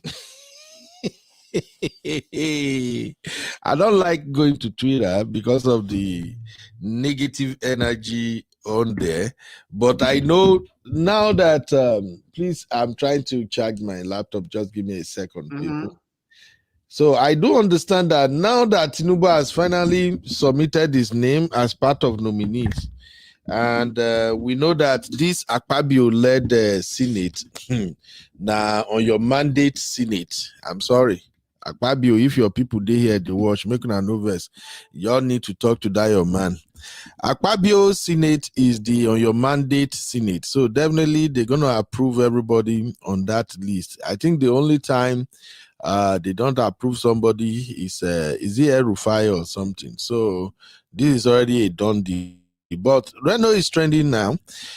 He just shared this 3 minutes ago. He said, everywhere I go, I always take Nigeria with me. I believe in Nigeria and urge all Nigerians to stand firm and give the right hand of fellowship to their country and its elected leaders. Your value is tied to Nigeria. Therefore, by speaking well about her, you are adding value to yourself. Even if you do not know how you can contribute to Nigeria overcoming its challenges, just believe that it will. Your faith in Nigeria is something. It is not nothing. Weary. Now, he shared this picture and trust Nigerians now. Let's go to the fun part. You already know the fun part, right? Yeah. Sherry, my sister Sherry said, I don't go to X at all. I hear it's very toxic. No. That's why sometimes when I see my baby girl Abby and the likes, they go to X, I'll just be like, Abby, what are you doing on X? But as a researcher, Abby has to go to X to see what's going on. But for old people like me, I'm not too old, but I think when it comes to X, I don't get that energy. These people, their energy is raised to power 30. They can fight, they can do everything. I can't do that. All right. Mr. Comparative, your camera is actually not probably your face. I don't know. So let's go to the fun part. Trust Nigerians now. They will go to his comment section. So ID said they have rewards you. You now you have a work. I believe that jobless spirit will leave you. Okay, now that you have a work, I believe that jobless spirit will leave you. This one said, okay, no, that's an advert. Then Buhari A said, I'm just you were demonstrating your love for Nigeria during FPMB administration. Your hypocrisy don't make you look like Ode. Then this was you deserve it, sir. Those are like the beggars. Then this was the Ambassador Reno. Chris say, this country, Sha, with a heartbreak emoji. James say, congratulations on your nomination. All right, let's keep it going. Duke said, thank you, sir, for promoting and projecting Nigeria and made in Nigeria around the world. How many? Oh my God. Proudly Nigeria, you are a great ambassador of our dear country. All right. Now, with that being said, now that they have finally appointed Reno Omokri, will Reno now please leave Peter Obi alone? Seriously, this guy literally dragged Peter Obi to make sure Tinubu recognize him. And for those who don't know, like I've always said, I'm not a fan of these folks, the way they move and all those nonsensical things. Okay? Now, people are even sharing what he said about Tinubu. Let's listen. Picture. Bola Tinubu is a known drug lord. He has this man who is meant to be the Minister of Labor and Productivity, or rather say on productivity, who went on TV to try to hoodwink Nigerians, telling them that the charge against Bola Tinubu was just for tax. That picture. Bola Tinubu is a known drug lord. He has this. Did everybody hear that, or it's only me? No, he said it. He had it. Okay. Or is it AI? No, it's not AI. And we know what happened when he went to Chatham House. You saw what happened when they went to Chatham House, in London. Mm-hmm. So this Reno of 4 people, see, they're not a dragon for Twitter. Tinubu is a known drug baron, and yet that known drug baron now give you ambassador appointment. How do women deal with this type of person? Let me ask my sisters in the chat. Make we even laugh small. Please, my lovely sisters, if you are watching right now, help me. I've come again with my problem as your Uncle Beno. When I'm confused, you know what I do? I ask you guys questions. So all the sisters alone, please tell me, can you deal with somebody like Reno Omokri if he's your husband? Can you cope with the way this man today is a friend of Peter Obi, tomorrow is supporting Atiku Abubakar, now is Tinubu? What kind of grammar do women use to qualify somebody like this?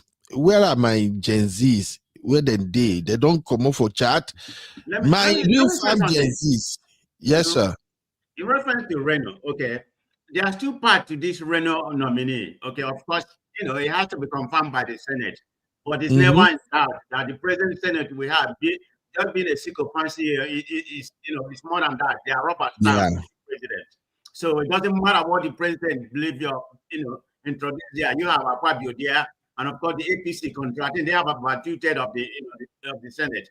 So he said it definitely is going to be confirmed because that's what the president wants. So you come to 2 angles when it comes to Reno. The way he talk about P2B, I think he is doing the APC bidding, Tinubu bidding, because they feel like Obi, is their number one, is their number one rival when it comes to Nigerian politics next coming or whatever. I don't know what Obi is doing right now. I've not been following him recently, but that has been, because that has been the trending factor when it comes to Nigerian politics. They feel like Obi is the number one rival or whatever, not even Atiku. So they appointed him, to do his bidding, and they paid him. He can come here and lie. Secondly, because of obedience, the crowd obedience, control, worldwide, not just in Nigeria. He's going to get a lot of traffic. So he was making money from there too. So it's a 2 factor to what the radio was doing when it comes to when you use P2B. Those are the 2 factors, And like you said, you know how politics go. They say bring your enemy closer. Like Tinubu is a master when it comes to politicking in that regard. So everything Tinubu, he said about Tinubu, politicians, they can be friends today, the enemy, tomorrow. So it doesn't really matter. It don't matter. Everything he said about Tinubu doesn't make any difference. Tinubu want him to work for him. So when he becomes this ambassador, is his methodology going to change? I believe because he's going to concentrate. I can't even imagine him, having an ambassador position. Still talk about Obi, have more time. I'm not saying he's not going to talk about Obi, but is he going to have as much time as he have when he was social media influencer or whatever he was doing? It's not going to be like that. He has already achieved his main aim, to be in this administration. That's where he is right now. Is he going to confirm? I will say about 99.something%. He's going to be confirmed. I don't see anything like a drug or steal or whatever. I mean, I don't see that. That's why I say. Thank you, my brother. Let me play this video once again. This is Reno when he was going after Tinubu. And he said something profound. He said, Tinubu, are you a heroin drug lord? Yes or no? Because we don't want a Pablo Escobar kind of president. We don't want Nigeria to be reduced to Colombia. We already have enough problems with insecurity. Where are we now? Take a listen to the video. Are you a drug lord? That's all I want to know. Tinubu, are you a heroin drug lord? Because we don't want a Pablo Escobar kind of president. We don't want Nigeria to be reduced to Colombia. We already have enough problems with insecurity. We don't want drug cartels now fighting over. We don't want anybody to make our president vulnerable. These are questions. Yes or no, Bola Tinubu, were you a drug lord? Just yes or no. Thank you for watching. Yes or no, are you a drug lord? That's all I want to know. Tinubu, are you a... You see, sometimes when they say fear Nigerians, they are talking about people like Reno. As a man, this man make me feel ashamed. I just don't like people who don't have loyalty. I don't like people who can sell you for one biscuit. I don't like people who, when they are in the room, everybody just know that a traitor has just walked in. You know what I say about your character? You can't be a politician then. I'm sorry, you can't be a politician. My brother, that is why I stay my lane, JJ. Right, it doesn't suit your personality. It's not everybody that have the characteristic to be a politician. I can't. Yeah. No. Give me a politician and a snake. I will quick. I go carry that politician and go jail first before I go even attempt to the snake. I can't stand it. I heard people who betrayed others for their own stomach. It's not my thing. You are either, you have to be here or there. Do you know one thing that for me, it's kind of funny about my personality? If you are my enemy and you show to me that you don't like me, you are my enemy, I swear, brother, comparable fact, I will love you to the moon, because now I appreciate you for, for letting me know this is where you stand. People like Reno, let me go back asking my sisters. Let me say something before you ask them. You see, people like Reno, right? I mean, as a human being, this is me now personally. I mean, I can conversate with them on a platform or have my differences, but I don't want to associate myself, personally in real life with people like Reno, because to me they are dangerous people.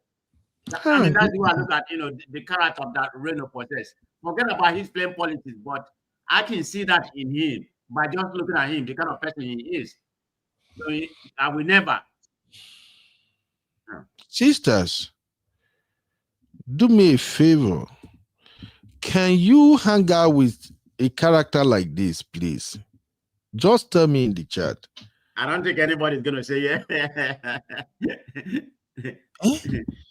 Can you? Oh, Sister Nacho, how you doing, Mama?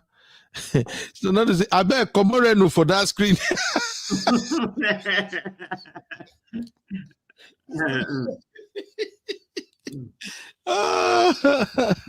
And she said, Reno, anywhere but face. Look at his I beg go. Uncle Bernard, I saw him one time in LA. I saw him one time in LA about 2 years ago. He said, is it possible Reno has been a mole all this while? Of course, now what else is he? He's a political jobber. This is actually say absolutely not. He's a political jobber, my God. Reno has lost all credibility. Yes, so prime leverage, you're right. Pino say, no, please, we run 440. Abi, does anyone know who his wife is? Sherry said, no, we can't, sir. My sister. No. So now, why do I single-handedly kind of talk about Reno on this list? Please, don't forget, Reno may decline this offer. Let's be frank. I see him like somebody who can actually... You think so? I think he may decline the offer. Why? Give me your reason. I'm interested to know. Okay. Reno has a lot of connection. If he discovered that he's going to be an ambassador to Afghanistan, Eru, just name it, Bangladesh. If he discover he's not going to be an ambassador to one of these prestigious countries all over the world, he may decline. He may be like, oh, this man want to send me to somewhere. No. Reno may even say they should make him ambassador to United Kingdom.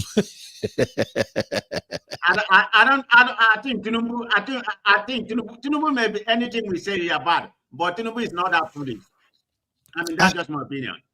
Or maybe they will make you ambassador to United States. The fight, eh? What? I mean that.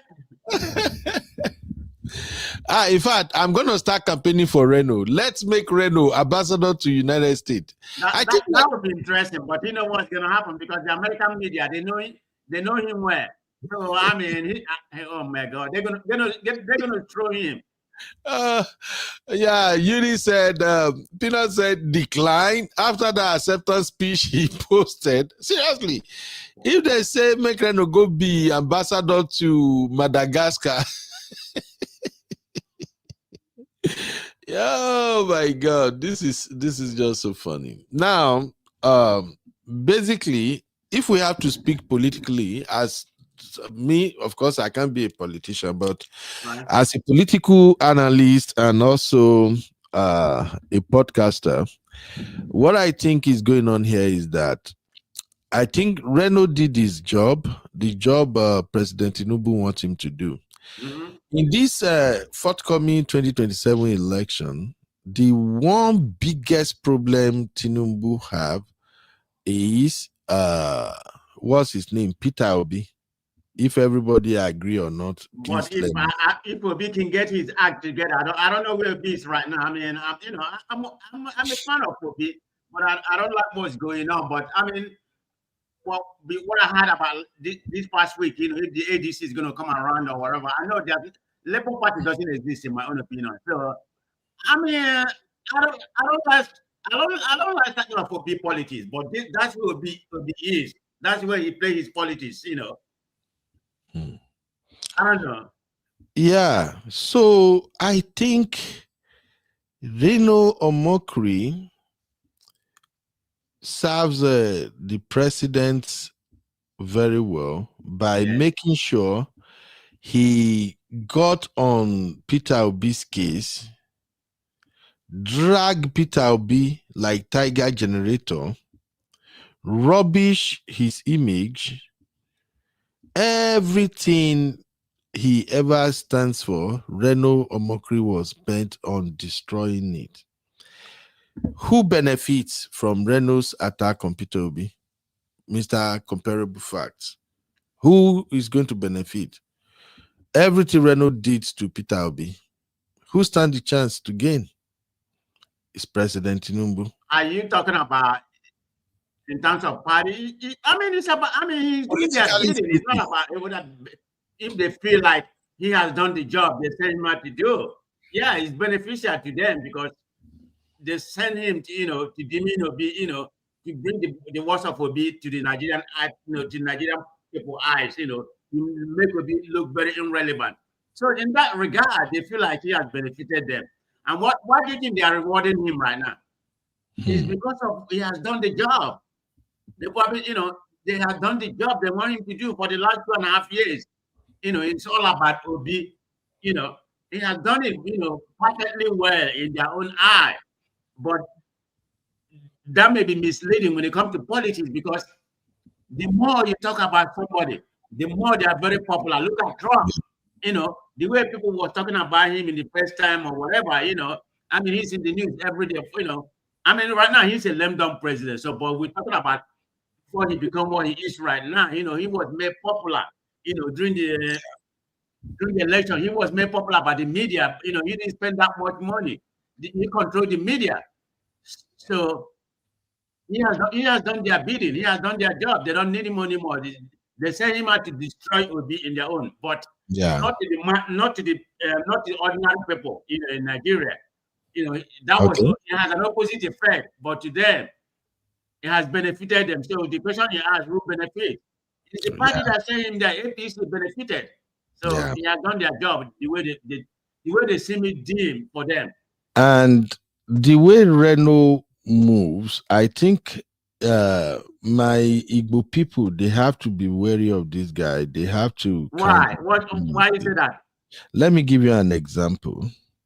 The ongoing Nnamdi Kanu situation, when Peter Obi finally shared his thoughts about how that matter should have been handled, Reno jumped on it. Here is a Reno Omokri post on November 22, where he said, "Dear citizens of the Federal Republic of Nigeria, remember when I told you that a vote for Peter Obi, either as president or vice president in 2027, is a vote for a presidential pardon for Nnamdi Kanu?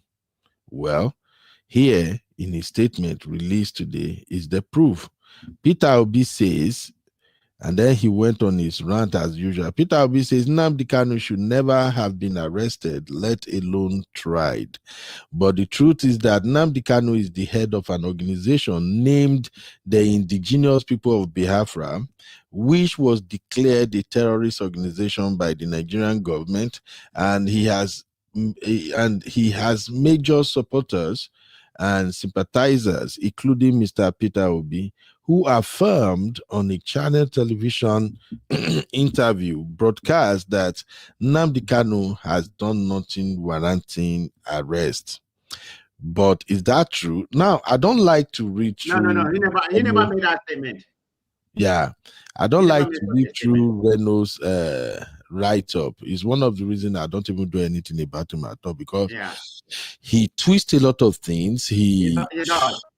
Now, so now the point I wanted to make, why I'm making reference to this, is that now he's trying to create a kind of problem here. He's indirectly saying that Peter Obi asking for presidential pardon from Nnamdi Kanu is like something out of the blue, something terrible, something that never should have been done. Which, of course, I can tell you this for free. My spirit tells me that President Tinubu will pardon Nnamdi Kanu. Trust me. For this 2027, the way everything is going, he's going to pardon him. Now, Reno is trying to trigger those who doesn't like Nnamdi Kanu to now begin to see Peter Obi as the devil for asking that he should be pardoned. What are your thoughts on that one, sir? Okay, this is what Reno does well. You know, you see right now he's trying to link Obi to Nnamdi Kanu, you know, and making Nnamdi Kanu look notorious as a terrorist and all that things. I think he's playing to the, you know, he's playing to that echo chamber wing of people who dislike what, you know, who like actually what happened for Nnamdi Kanu to be, you know, sentenced for life. You know, some people, I went on a different platform, you know, they just feel like, you know, he had a mercy. He should have been sentenced to death. Of course, that's the real APC partisan people, you know, I mean, the real, you know, APC people.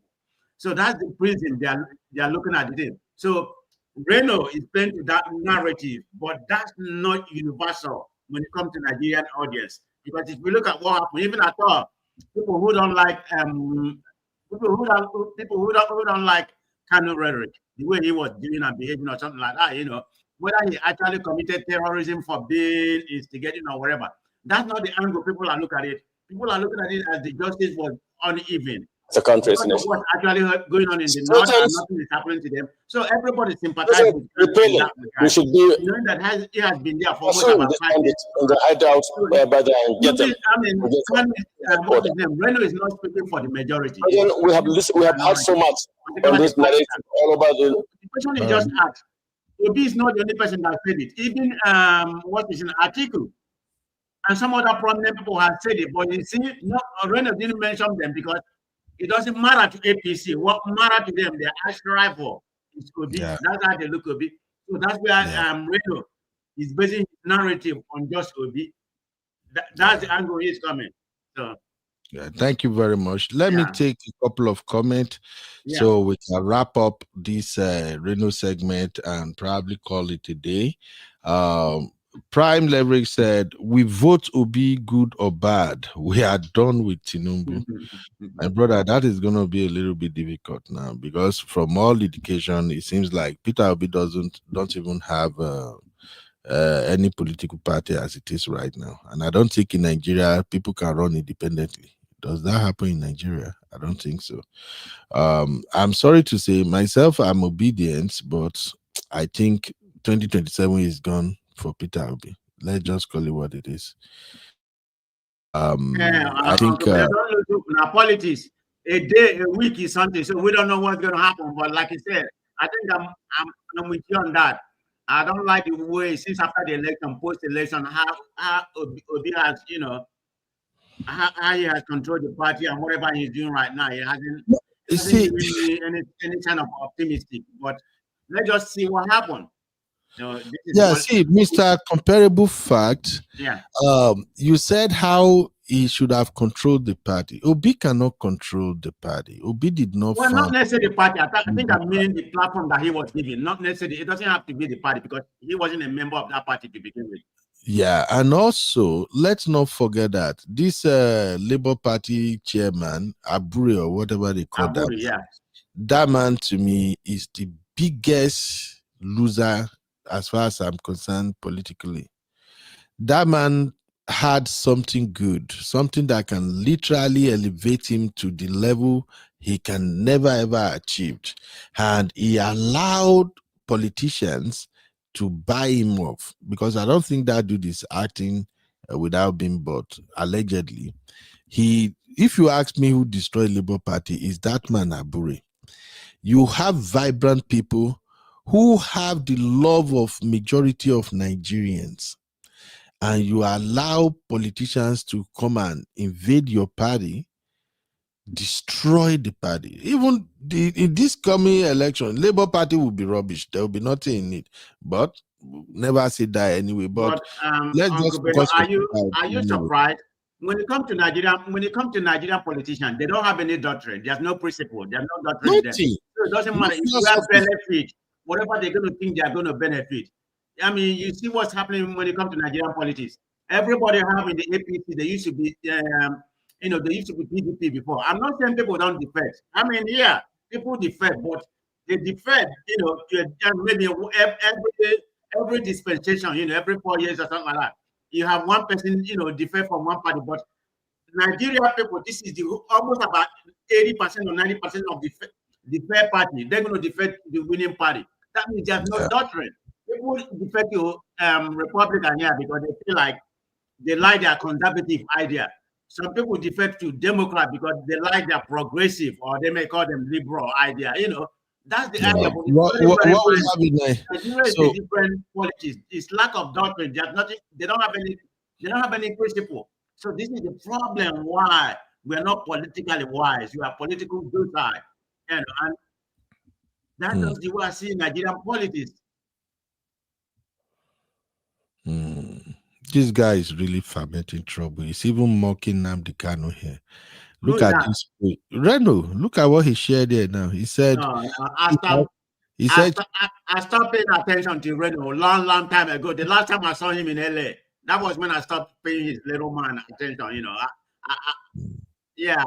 When I met him, and I just look at it, I think, is it the guy that is causing all this problem? He doesn't watch it.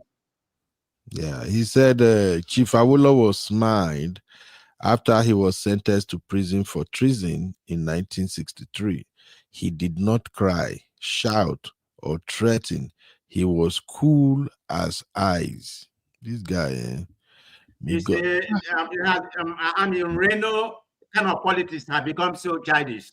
It doesn't, you know, I mean, it has lost all relevance when it comes to. I mean, you can play a politics, you know, play it with civility or to a certain degree, but it has become so childish, in my own opinion. That's why I don't even read what he posts. I don't pay attention to him. Like I said, I've met him, so you know, it's nothing. Yeah. You know. Yeah. Let me take some pastor here or whatever, but yeah, that's what. But anyway, Uncle Ben, thanks for having me. Thank you very much. Thank you, Comparable Fact. You have always make the show more robust. Thank you. I appreciate you, sir. Bye, sir. All right. Please help me give it to my brother, Comparable Fact. Help me give him flowers, please. I appreciate him from my people. Let me read your comment and I will wrap it up. So, Felix, what's up, Felix? Felix said, Reno is looking for political relevance and he's being dubious about it. The sad truth is yet to hit him that he's lost his state credibility like a serpent to be avoided at all cost. Absolutely. Awesome say Obi is not irrelevant. Absolutely, but with the look of things right now, I think they have destabilized Peter Obi's political base. I don't see a path for Peter Obi for 2027. Let's be frank. But I am still behind him 247 anyway. But we just have to be realistic about some of these things. Awesome say Obi is still in the hearts of so many Nigerians. He's only observing the evil men in politics. I agree with you, my brother. Precious, oh, that's a look what's up. Look, say that's true too. Politically, yeah. Prime Leverage said we are non-Igbos, but millions of Nigerians are resonating with his prophecy, warning which we ignored 5 years ago. Oh, you're talking about Nnamdi Kanu. Yeah. Okay. Bryce, how did Nnamdi Kanu know this? I don't know what you're talking about there, my brother, but I'm trying to make sense of it.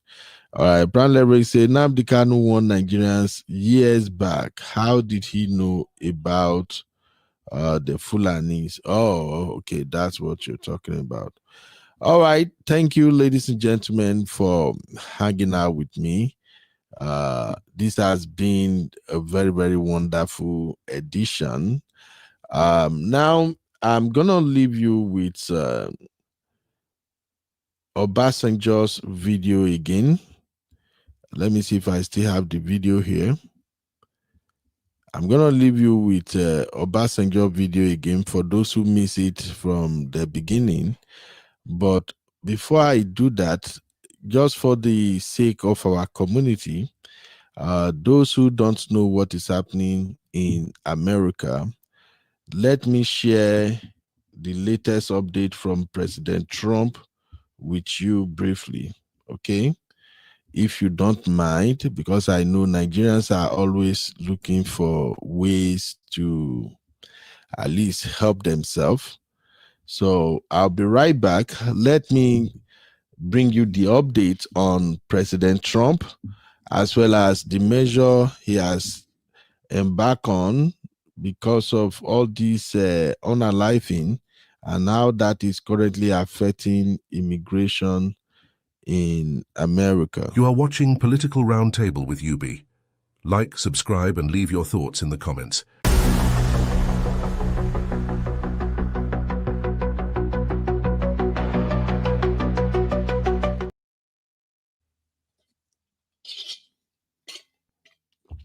All right, welcome back. So, U.S. halts all asylum claim decisions after National Guard shooting. Is there anyone here who is following President Trump? What he said, a couple of decisions he made after that shooting that caused the life of a National Guard.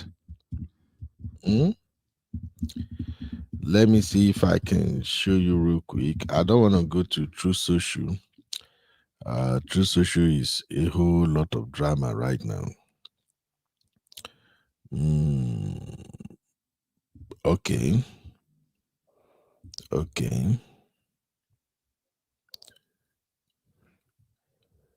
Now there are all kinds of protests going on. And I want to show you what President Trump is saying about this. So, all right, thank you. So President Trump has put some measures in place in order to ensure that Americans' lives are protected. One of those measures is by halting all asylum claim. So if we have any Africans who is on the process of filing for his or her asylum, just know that the president have halted all that. So for the time being, you may not be able to process your asylum because it seems the USIC,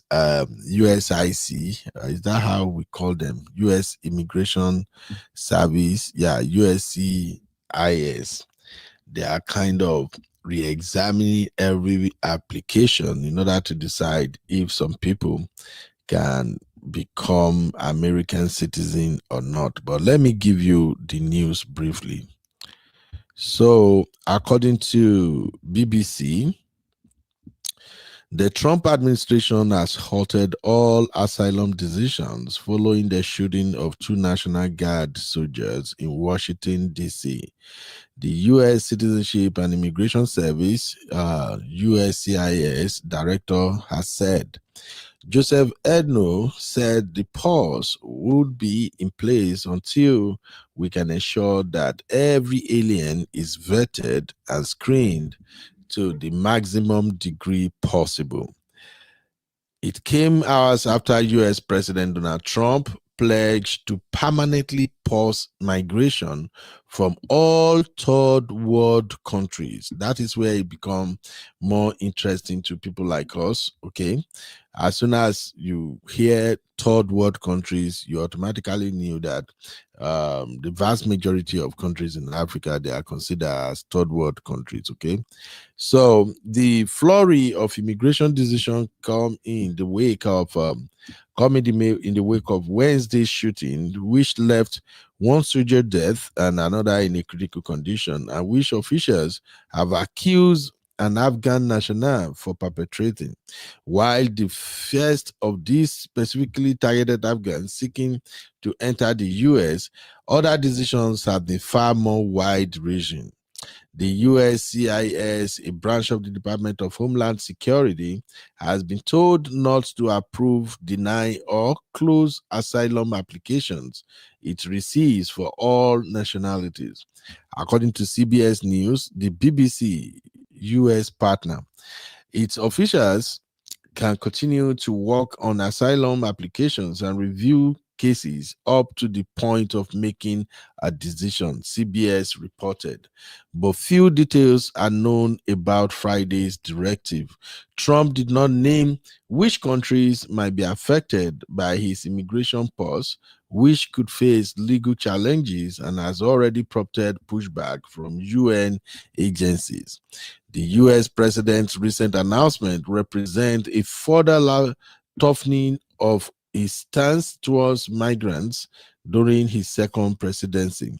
Trump has also sought to enact mass deportation of illegal immigrants, cut the annual number of refugee admissions, and to end automatic citizenship rights currently applicable to many born on U.S. territory.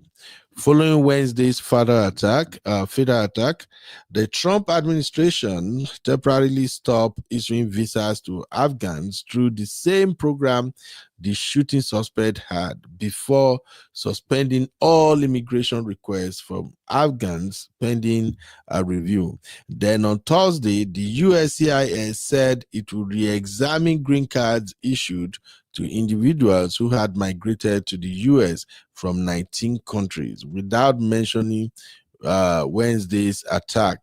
The agency referred to a June proclamation that included Afghanistan, Cuba, Haiti, Iran, Somalia, Venezuela. Details on what re-examination would look like were not provided. Trump then pledged to end all federal benefits and subsidies to non-citizens on Thursday. Okay, this is getting interesting. Ladies and gentlemen, that is where we are right now as far as the shooting and unaliving of this beautiful American soldier is concerned. May her soul rest in peace. Okay. I must unfortunately tell you that just seconds before I went on, right now, I heard that Sarah Beckstrom of West Virginia, one of the guardsmen that we're talking about, highly respected, young, magnificent person, started service in June of 2023, outstanding in every way. She's just passed away. She's no longer with us. She's looking down at us right now. May her soul rest in peace. All right, that's all I have for you on Political Roundtable. My name is Ben Real. Thank you all for hanging out with me. If this is the first time you're watching, please subscribe to the channel. And if you are a regular, hit the like button. I'll see you guys tomorrow. So just a recap. Today, we cover President Obasanjo's take on Nigeria insecurity. President Obasanjo came out and said publicly that Nigerians have the right to defend, have the right to ask international community for help if the government failed to protect them. And he emphasized that it is the responsibility of the government to protect its citizens. And he said during his time in office, he knew Nigeria has the capacity as well as the technology to go after bandits. So in case you miss it, I'm going to leave you with that video. Thank you for hanging out with me. Don't be a stranger. And I also want to give a huge shout out to my brother, Comparable Fact, for hanging out with me and help me break it all down. Also, a huge shout out to everybody who has been part of this stream. My real fam community, thank you all. Sister Chinye, Mom of Five, my Abby, of course, my Cherish Olivia, thank you very, very much. My own Peanuts, and with my Sister Nato, of course, I got you, Sister Nato. Thank you very, very much. Of course, we have my own beautiful sister Auntie LaBelle. Everybody was on this show today. Look, you came late. And of course, our senior moderator, Misty, thank you very, very much. All right, everybody, if you miss the video I play at the beginning, this is it. Let me know what you think. Drop your thoughts in the comment, and I'll see you guys in the next one. Bye-bye for now. The first responsibility of any government is the protection and security of its citizens. And for anybody, at any time, anywhere, saying that when we are being killed as Nigerians, all you will say is that those that are being killed, another group also are being killed. Is that an explanation? I believe that is nonsensical. We are being killed. We Nigerians, no matter what religion you belong to, no matter where you come from, no matter what profession, we Nigerians are being killed, and our governments seem to be incapable of protecting us. We are part of the world community. If our government cannot do it, we have right to call on the international community to do for us what our government cannot do for us. And for anybody to say because those who are being killed belong to this region, belong to this religion, belong to this tribe, and then others too are being killed, cannot be an acceptable excuse. If we are being killed, it is the responsibility of government to do something about it. Government should stop the killing of Nigerians, no matter what religion they belong to, no matter what part of the world they belong to, no matter what tribe they belong to. We are being killed. And the killing of Nigerians should be stopped. We have right as Nigerians to appeal to international community to help where government cannot help us. You are watching Political Roundtable with UB. Like, subscribe, and leave your thoughts in the comments. Folks apologists who are saying, well, those who are killing, they are killing this type of people, and then they are.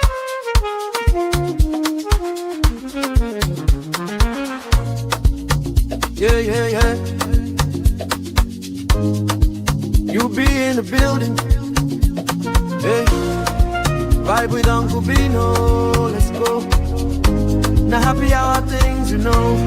Hang out with you, babe. It's our vibe tonight. Hey, laugh and learn. We shining bright. Oh yeah.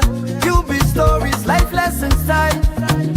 Hey, on the Uncle Beno show, everything feels right. From the streets to the world, we talk real talk. Vibes on the beat, make the whole place rock. Happy hour flow with smiles non-stop. Sip and chill with you, be the energy on top. You be stories dropping them every day. Wisdom for life, the African way. From the grind to the glory, hear what we say. Tune in now, don't delay. Hang out with you, be it's a vibe tonight. Hey, laugh and learn, we shining bright. Oh yeah, you be stories, life lessons time. On the Uncle Beno show, everything feels right. Join the sister circle. Oh, what a scene. CC Inca, honey, baby, and I'll be so clean. Talk love, talk life, talk dream supreme. Empowerment vibes, like a royal queen team. All of Sunday school when the beat gets low. A moment of reflection, let the spirit flow. Men of God speaking wisdom, you should know. Faith and vibes on the Uncle Beno show. Hang out with you, be come catch that light. Oh yeah, you be stories, keep your heart so bright. Yeah. Join the sister circle, feel that fire. Oh yeah, Sunday school for your soul so right. You be nation, we rise together. Love and vibe forever. Uncle Beno show. Yeah, we outside.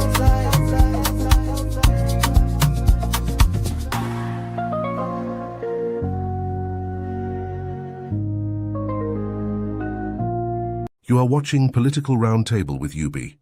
Like, subscribe, and leave your thoughts in the comments.